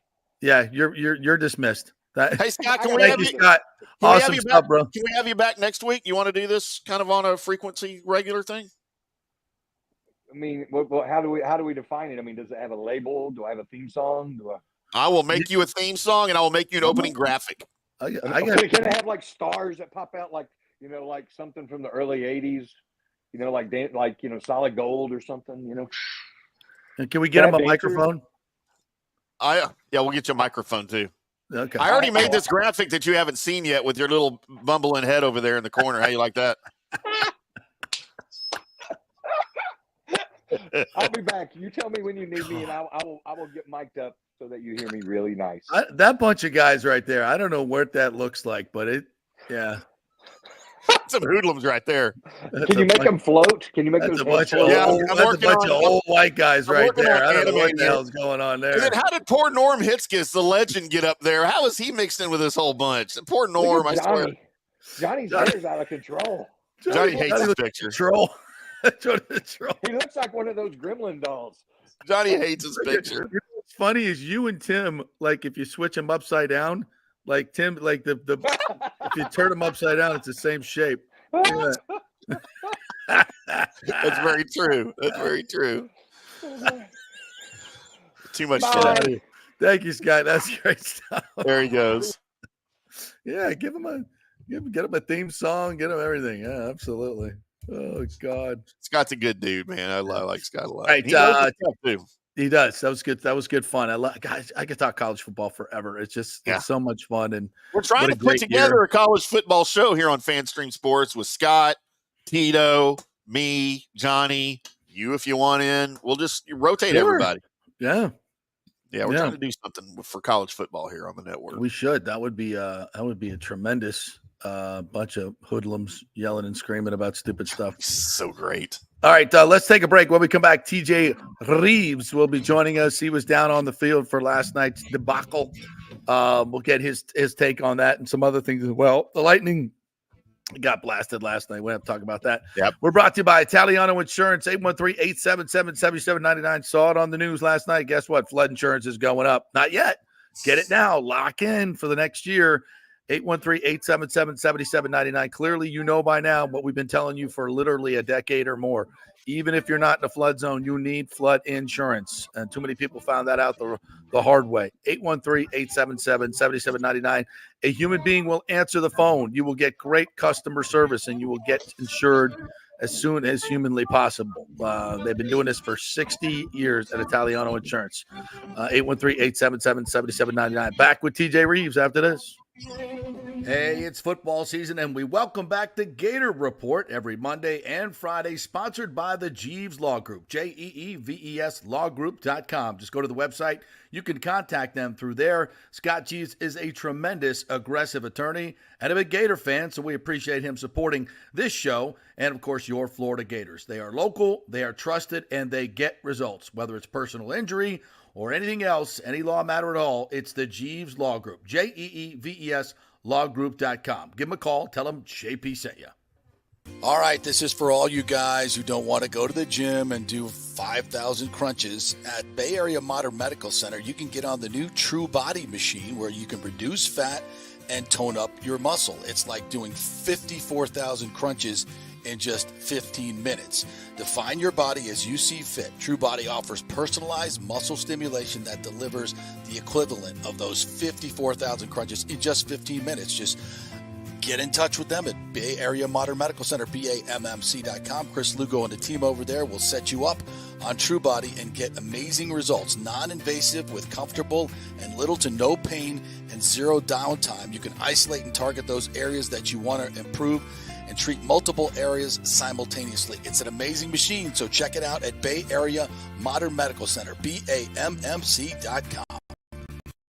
JP here to ask the question, are you planning an event, meeting, or conference? If so, you'll want to call the designers and production professionals at Extravaganza Productions Incorporated. With over 35 years of experience in the events industry, designing and producing every type of small to large event, they can provide a huge resource for design ideas, audio, visual, sound, lighting, decor, and entertainment to turn your event into an incredible experience for the entire audience. Folks, I've worked up close and personal with this group at many national events and Tampa events, and they have unique capabilities that help you save time and money in the planning and execution of your next event. Don't delay. Call these pros today at 813-621-4700 or check out their website at extravaganzaproductions.com. Tell them JP sent you, and they'll provide a free initial consultation for your event. Extravaganza Productions, the best in the business. Golfers, listen up. The hottest new driving range craze has come to Rogers Park in Tampa. The Top Tracer range is now open 10 to 9 p.m. And just like you see on TV, every shot is tracked for yardage and accuracy, giving you immediate feedback. And best of all, you can virtually play the top courses like Pebble Beach or St. Andrews with your buddies. Plus, great food and drink options available in the well-appointed hitting bays. Very comfortable out there. Reservations highly recommended, starting at $25 per hour, including balls. Reserve at RogersParkGolf.net. That's RogersParkGolf.net. See you there. Let's go. Right now, back to the show on Fans. All right, welcome back to the JP Peterson Show, brought to you by Bay Area Modern Medical Center, BAMMC.com. For your concierge medicine needs, BAMMC.com has now gone all full concierge, and that's what you need. A doctor who's going to spend time with you, know you personally, give you a personal plan for nutrition, workout, sleep, everything to keep you healthy. Get you the supplements that you need to keep you healthy. Make sure you're eating the right things to keep your gut healthy, which is the entire immune system right there, as we've learned from Chris over the years. So do it for yourself. BAMMC.com. Get someone to direct your medical decisions. It's never more important than these days with Medicine 3.0, brought to you by BAMMC.com. All right, before we get to TJ, we had a lot of great comments coming in today, so I wanted to get to our Oh my gosh, all the comments tonight. Really, today is great. Really good stuff. Todd Bowles, you will not want to watch this portion of the show. Todd Bowles' absolutely stupid decision-making may have not only cost the Bucs their season, but his job. He should be fired for last night, but he will be fired if this snowballs. Says Bucs basement continues. The game was a blowout heading into the fourth quarter. It is coaching negligence and that the starters were still out there. Evans shouldn't have played. He looked in pain getting up from the touchdown. Yeah, I agree with that. Take him out. James does not agree. He is on Team Tim today. So yes, you and me, James. All you want for this pathetic defense last night, but to blame him for Godwin is so wrong. I'm not a Bowles homer at all. We know that. But with a minute left, down 10, if Bucs score, anything can happen. Look, you have no timeouts left. Okay, if you recover the onside kick, you have to score and then recover another onside kick. Correct? So you're saying there's a chance? Yeah. There's no chance. There's no chance. And again, had he pulled his starters when Harbaugh pulled his starters, everything would be fine. The game was over. But I get it. I mean, down 10, 148 to play. It was 43 seconds when Godwin got hurt, and they were at their own, 30-yard line? The game's over. Hey, Godwin made the catch. That's all that matters. They said, Bucs Babe said, but I hate to break it to you, but when the game was completely over, a minute left in the game, the Ravens had a 99.9% chance of winning the game. Just stop. The injury was avoidable. Sorry, Basement, you're wrong. But it's okay to be wrong. Yeezy says lost 70% of our offense in one night. Woo. Yeah. But I'm just saying. I'm just saying. And this was first guessing on Evans. I said he shouldn't play last night, or they should think very hard about it. And once he gets tweaked, get him out of the game, man. I mean, he had one catch all night, and it was the touchdown catch. Last night's game was not as important as the Falcons, and Bowles' stupidity and negligence may have cost us the division, says Bucs Basement. I get it. Yeezy says Lamar had the same amount of touchdowns as incompletions. I know. The defense is just awful. Michael LaRue, good morning to you, says, why was Godwin still in the game? The same mistake was made with Winfield in a blowout win versus Washington. It doesn't seem like Bowles learns from his mistakes. Because he's trying to win the game. With a 99% chance of losing. So all of these guys, you guys that are doing this, that are blaming him for Godwin's injury, had he pulled his starters, y'all would be on here going, man, why did he give up so soon? They had a chance to win the damn game. No, he wouldn't. I wouldn't be. Anybody who watched that game last night knew that they couldn't stop them. They were never, even if they scored, we're never going to outscore them. I don't want a coach that's going to pull his starters scores with a chance to win the game still. Well, that's why you now have I think we differ. That's true. I think we differ on the chance to win the game thing. Like, I still think they had a chance to win the game. Nobody else does. I don't think so. Michael Sorgel says, cheers, Tim, with your fireball. By the way, I did a second fireball shot during that last break. So Rick says, Ray suck, Noel sucks, Bucs are done, and Bolts can't win now. No floors, walls, furniture, or cars. Happy 2024. There's my 2 fireball shots right there. I'm going to need a whole bottle because Rick just summed it up right there. Yeah. Oh, my God. And no floors, no walls. And that's for real for Rick. I'm laughing at him, but he's got no floors, he's got no walls, he's not got no furniture, and he's got no cars. His Knowles suck. His Rays don't have a home to play in either. Though I have an update on that. And the Bucs are. I mean, by the way, somebody commented. We need TJ. We need TJ on this Tuesday to bring us some hope, some optimism. Give me something, TJ, so I don't head to the Skyway. But other than that, me and Rick are going to take a picture up there. Other than that, how was the play, Mrs. Lincoln? Right, for Rick, I feel Rick, for you. I'm bringing the fireball. See you at the Timmy's Skyway. got the fireball. I feel for you, Rick. I feel for a lot of people. God. I know the drink of choice might have been lighter fluid after Monday Night Football last night. I did not partake. Well, that's the same thing. Fireball and lighter. That's fluid true. are the same thing. You did that, right? Yeah. Rough night, and I understand. I'm using the word vitriol. I understand the vitriol about the injury at the end of the game, and you guys going back and forth. And this is what makes sports talk, sports shows, video, podcast shows. This is what makes what we do. The 2 things that I come away with, I'm not making excuses. The Ravens are really good. And there are a lot of teams that may have crumbled in the first half in that whole dynamic last night when the Bucs jumped out the way they did. No panic from the guys in white and black and purple over there.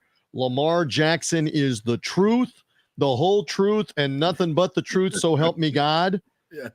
You know what I was thinking down there after the bomb over the top of me to Rashad Bateman? It was over me and Zion McCollum, as it turned out. Yeah. I'm standing down there going, where is Bill Polian? Yeah, we're both out of position for that one. True. But, I mean, Bill Polian, very esteemed general manager of the Colts, and I know he literally was in Indianapolis on Sunday because they were honoring Dallas Clark and putting him in the Ring of Honor. But figuratively, where are you at, as the kids say, when he was talking over and over again about do not draft this guy?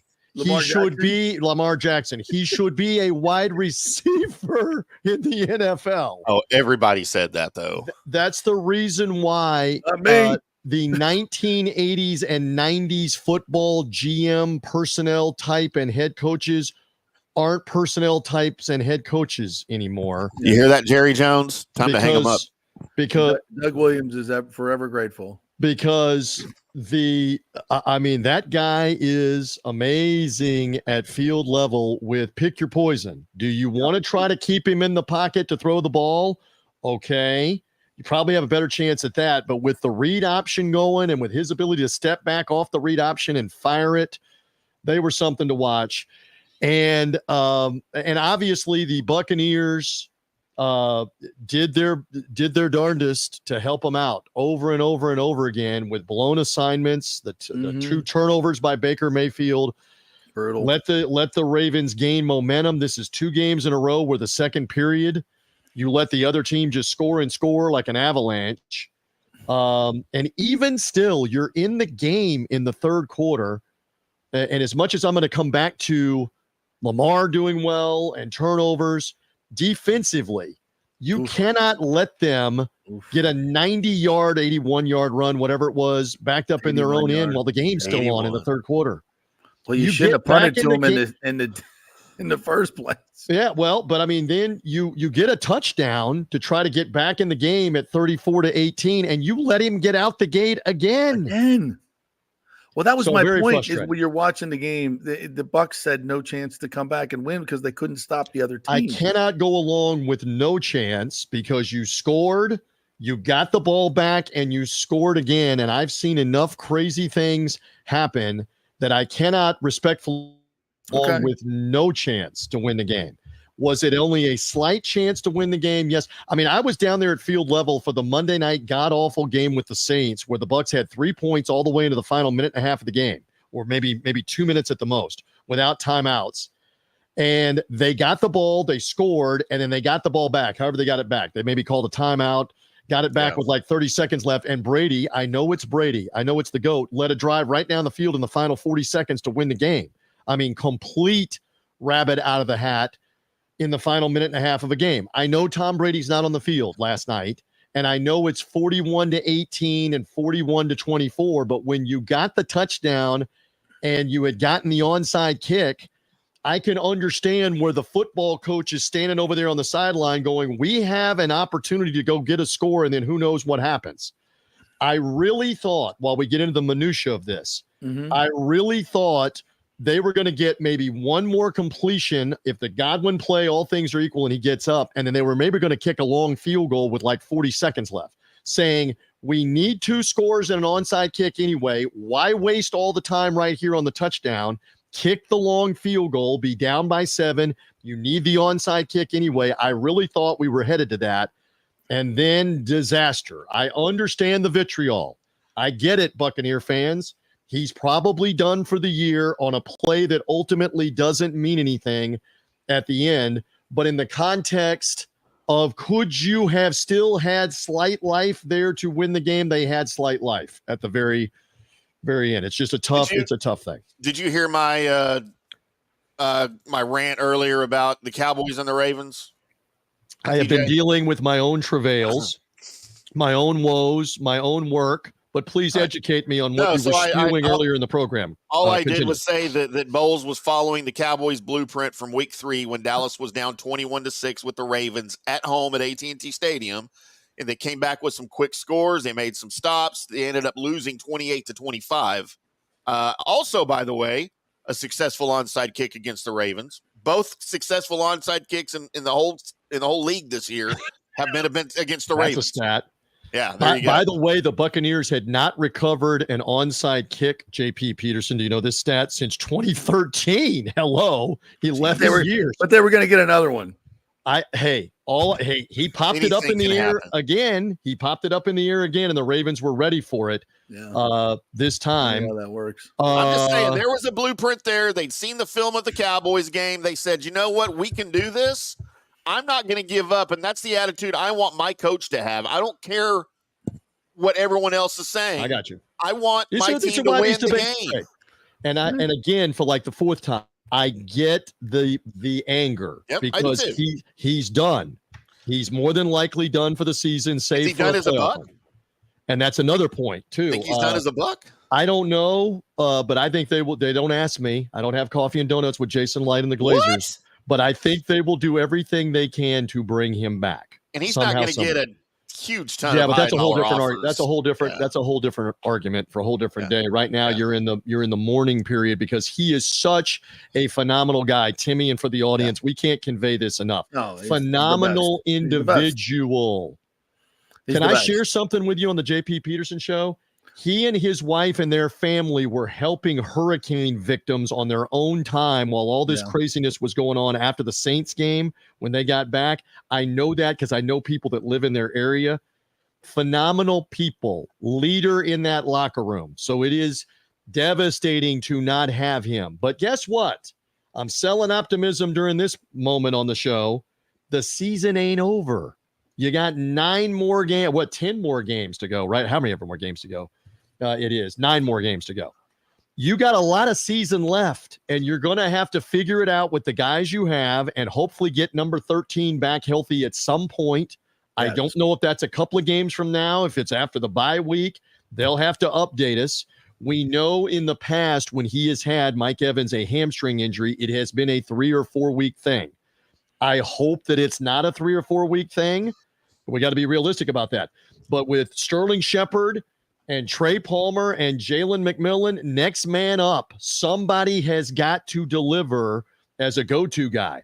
And I'll tell you another name. Devin Culp is out there running around with Cade Otton, and he is an athletic tight end, and maybe that's another guy they start to utilize.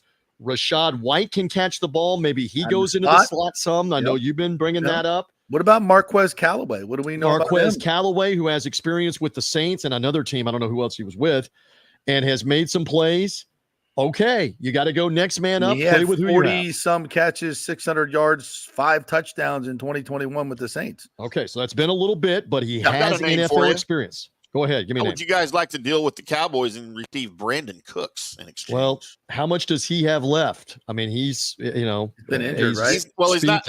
He's dealing with the knee this year, but not anything major. It kept him out of week 6, but they had to buy in week 7. I don't know what's there. I don't know if you give up. I mean, you guys were talking. I saw you and Peter on the post game just briefly for a moment or two. You were talking about, do you go to the Jets and see if they give you Garrett Wilson? They're going to want like a 1st or 2nd round pick. Do you do that? Do you go all in and get that? Would they fundamentally be willing to part with him? I don't think the Jets, and I don't think so. No. So you got to go with the guys you have. Is my point. Well, listen, so I did this at the end of last night's postgame show, and I'll ask you to do the same thing.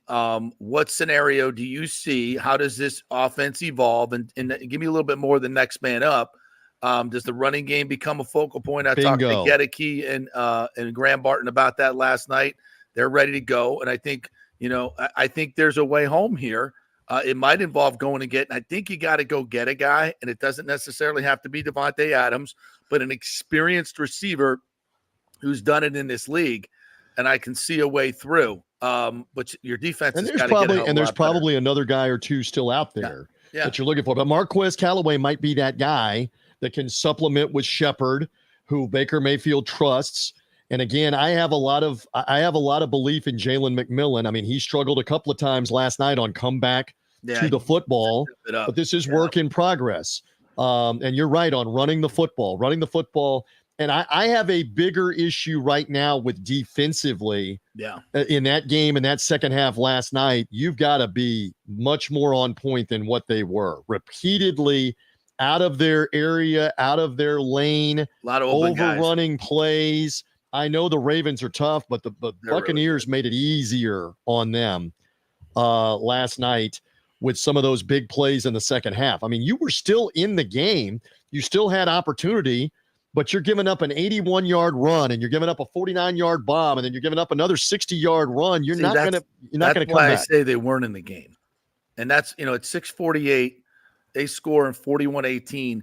It's not just that they scored. It's just that they went down the field easily for the 7th consecutive time. And at the 2-minute warning, it's 41-31, and you're kicking an onside kick. Yeah, I've seen this too many times before with weird, stupid things. I understand why they were still battling, and it is a 60-minute game. I mean, that playoff game, I know it's the GOAT. I know it's Tom Brady. Playoff game with the Rams. You're down 21 in the 4th quarter. And it required a 4th down conversion run for a touchdown by Fournette. It required a bomb to Mike Evans. It required getting the ball back 3 times, here's the thing, which they did, and they got the game. This is game 7. And you got the Falcons next week. This is my biggest. I'm with you. This is like when you take it in totality. This is where your head coach and your organization has to say, lose the battle, win the war. I guarantee you. You want to guarantee? I guarantee you on that sideline, when they got the touchdown to make the game 41-31, there was zero thought about the Atlanta Falcons coming 6 days from now, my friend. They're not standing over there in that moment going, onside kick, what's the defense, what's the timeouts? We should give up because we have Atlanta in 6 days. No, they should have done that at 6:48. Zero chance in that moment. Once you had already gotten an onside kick and you were about to attempt it again, that they're thinking about Atlanta. They are thinking these jokers might be able to help us one more time win this football game. They already helped you once with the backwards pass and the lateral. Yeah. And open the door. And from there, you'll play to the end. I will come right back at you that you play until the end. I've seen it too many crazy times. All right, so there you go. Fair enough. There you go on that one. And now where do you go from here? And one of those things has got to be defensively. In the back half of the defense, get your act together. Get your act together with run fits, with people not in position in zone defense. Yeah. My God, I mean, had the Ravens figured it out after like the first or second series? Go 5 to 7 yards and sit down right in the zone. Yeah, it's so hard. And I said this before the game, and this is the hard part. It's so hard to play man against the Ravens because you start playing man, they run everybody across the field. The left side of the field's wide open. That joker gets out and he's gone for 80 yards. He's gone. And every you can do it on so many different plays. Just clear it out, and he can just run all day long and say contain him. It's not that easy. The guy's uncontainable. He's so freaking good. The one thing, and I have not seen the tape, and I don't see the same replays again that you're seeing up high. You're seeing it up high. You're seeing replays on the monitor. There was more than one occasion where somebody lost contain on the end, and they it happens all the time. Over and over and over again. But I'm talking about Buccaneers now. Let's talk about what the Buccaneers can clean up. Over and over and over again, you cannot continue to duck inside, spin inside, and you're the guy at the edge responsible. I mean, there's another play. I'm just going to single the name out. And I believe, is it the play where Henry got all the way out the gate or Lamar got out the gate for like 20 yards in the fourth quarter, where Logan Hall is there on the end and he's completely confused on, do I have a zone responsibility? And there's no receiver there. So he backs up 5 steps where there's no one. And Lamar just says, thank you, and runs right to the left end and gets a first down. That confusion is fixable. That has got to be cleaned up. For Joe Tryon, Shoyinka, Diaby, Anthony Nelson, whoever's out on that end, Chris Braswell, keep your contain lane. Now, you don't have that same problem with Atlanta with Kirk Cousins, but keep your contain lane in the scheme that you're trying to run. Listen to me playing defensive coordinator on the JP Peterson show. Somebody needs to. On FanStream. But all hope is not lost. All hope is not lost here. Long way to go. There's a lot of season left. There's a lot of season left. There's a lot of ways to win games. And there's a lot of very winnable games at the end of the year, just like last year. So stay tuned. And that's my way forward. Get Mike back in 4 weeks. If you can get one of these games out of the next 3, great. And then you can go on a run at the end of the season and get to 10 wins. You can do it. And it just get Mike back. If you go get another receiver, your defense has got to be better, and you got a chance. You got a chance to do some damage. I mean, it just feels like you lost. What would you give? I'm just throwing this out there. What would you give the Titans, who are awful, for DeAndre Hopkins? Does D-Hop have anything left? Does he have anything left? But he's a threat. Some of these older receivers. What would you give them? I'm just saying hypothetically. These are the fun things on this show. This is what you got to think about. I'd give them a 4. Because I think you've got to find a bad team. I mean, the Raiders already gave away Devontae Adams. You got to find a bad team with a good receiver that's got a decent receiver that would be willing to give you to him. And maybe they're just going to roll with Callaway and Shepard as the veterans, hope to get Mike back and go with the younger guys, because you got a couple of other practice squad guys that you like in the preseason, and run the football some, and use the tight ends and use Rashad White. And maybe that's what they're going to go with. Maybe that'll be the case. Please ask for CeeDee Lamb. Y'all can have him. Not happening. According to Troy Aikman, he doesn't run very good routes, which is he doesn't. He runs terrible routes. It's terrible. Yeah. And I have no idea, what they were saying at the end of the game between Joe Buck and Troy Aikman about Godwin still being in the game and try to win the game. So I'm fascinated to go back and listen to that discussion, because that game just kind of evolved. Well, they talked a little bit about the Evans, and I said on yesterday's show, I'm not sure Evans should be playing in this game because of Atlanta next week. And then when he tweaks his hamstring, then you definitely I would put him on the shelf. But whatever, still trying to win. I get it. Just real quickly, because I got you here and your great expertise in this market, and I know you love the Rays as well. Yes. So shall we let them in on the discussion that was around the prime rib last night up in the just to add to it, I went down to chat with some of the folks in the TSA and just get a feeling for what logistically is needed to get Steinbrenner Field ready to go. Okay. And basically what they told me was, look, it's logistically it's difficult. That sharing a stadium is difficult, but it's not impossible and very doable. They have, 70 dates with the Tampa Tarpons, but that's a big stadium. They have other fields that they could play at and other stadiums that they could play off. It's up to the Yankees to basically work with the Rays and make it happen. And the word is that the Yankees would not obstruct the Rays from doing such. It would help them out because Major League Baseball wants them to stay in this market and not go to Orlando or some other place. And to me, if it's doable, that should be without question the number one option, whatever the cost is, to stay in this market. What are your thoughts? I shared with you last week, I would love to see them maybe move it around, not to 5 locations, but maybe to 2 or 3 locations and work around those schedules. And the important thing is the Florida State League and all of these major league clubs, that can be negotiated by Major League Baseball. That's fronting that and saying to the teams, we've got a displaced team. They can't play in their stadium. Right. We've got to figure something out. I do not buy in at all with go to Orlando and stay in Orlando, especially when you have a signed agreement that allegedly is going to be your path forward to stay in St. Petersburg and Tampa Bay. Yeah. I mean, you're stamping out your own fan base if you're doing that. I don't see Major League Baseball allowing that one. But then again, I'm wrong a lot on these kind of things. So who knows? But that's just me. I would like to see them play, because then you're servicing both. Play in Pinellas County, play in Hillsborough County, play a homestand here, a homestand there, and work through it. I know you hear the angst. You hear the angst from the minor league people that are, we've got our this is Major League Baseball. And by the way, the Toronto Blue Jays played in Dunedin on top of the Florida State League team for the entire season in 2021. For the entire season they played there. Exactly. And we're talking about, or I shouldn't say the entire season, at least the first half of the season. They played their home games in Dunedin around a Florida State League team. We've seen it done before, is my point. And we're not talking about AAA teams that are drawing, like Durham and dropping 10,000 a night. No offense. If they have a big night, 1,000 people. Right. If they have a big night because of the fireworks and the dollar hot dogs, they get 1,500 people instead of 700 or 300. So find a way to make it work. I'm kind of on board with share it with Pinellas and Hillsborough, with whatever they come up with, and stay tuned. Stay tuned on what does Major League Baseball allow, because there's some belief they would go down to Port Charlotte and just stay down there. That's awesome. And the teams would fly in and out of Fort Myers, and that's where they would be. And they would say to anybody that wants to come down here, but I don't agree with that one either. They're not asking me. Terrible. They're not asking me on a Tuesday. But for the fans, I think it's all about Tampa, Steinbrenner Field. There's an argument there, and we were having this argument around the prime rib with the mashed potatoes and the green beans while we were all standing there, that if you come to Legends Field and have 15,000 there every night and everybody's all amped up, then people are going to be going, why are you building that thing again in downtown St. Pete?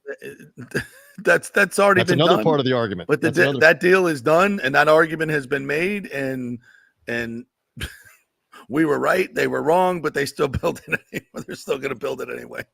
Whatever. At least you're serving your fans. And listen, 3 years of good baseball outdoors in Tampa, you're going to build your fan base, not reduce fan base. You're going to build your fan base. So when you do open this place, people are used to going to Rays games. They love going to Rays games, and they're going to keep going to Rays games because you've made it fun, and they're attached to the team.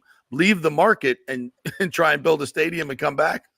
Right. I mean, you go to Orlando, and let's be honest, you might be like a Florida State League team with 1,000 people in the ballpark watching Major League Baseball. Nobody's coming. How many people from Tampa Bay are going to go battle I-4 at that time of night? Oh my God. It's packed solid from 27 all the way to Disney.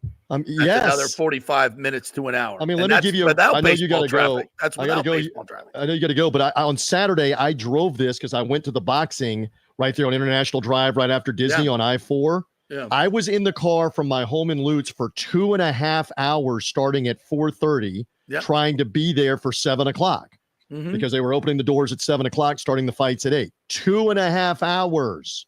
So how many people from Tampa Bay are going to go do that on a regular basis for weeknight games? I submit. Settle. Settle. All right, partner. Love you. Thanks, man.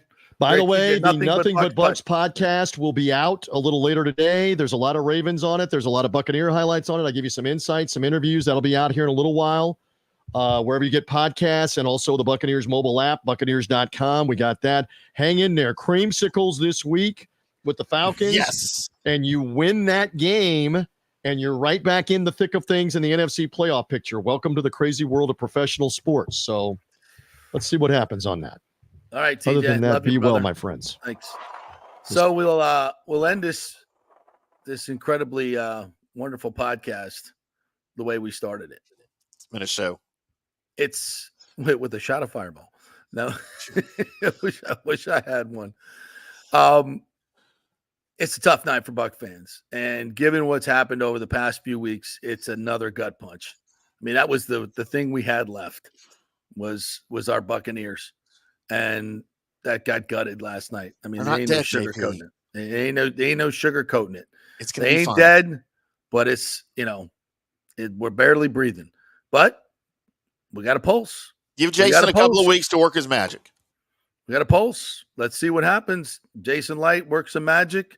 Still got a lot of good players on his football team. You got an easy schedule. It's manageable.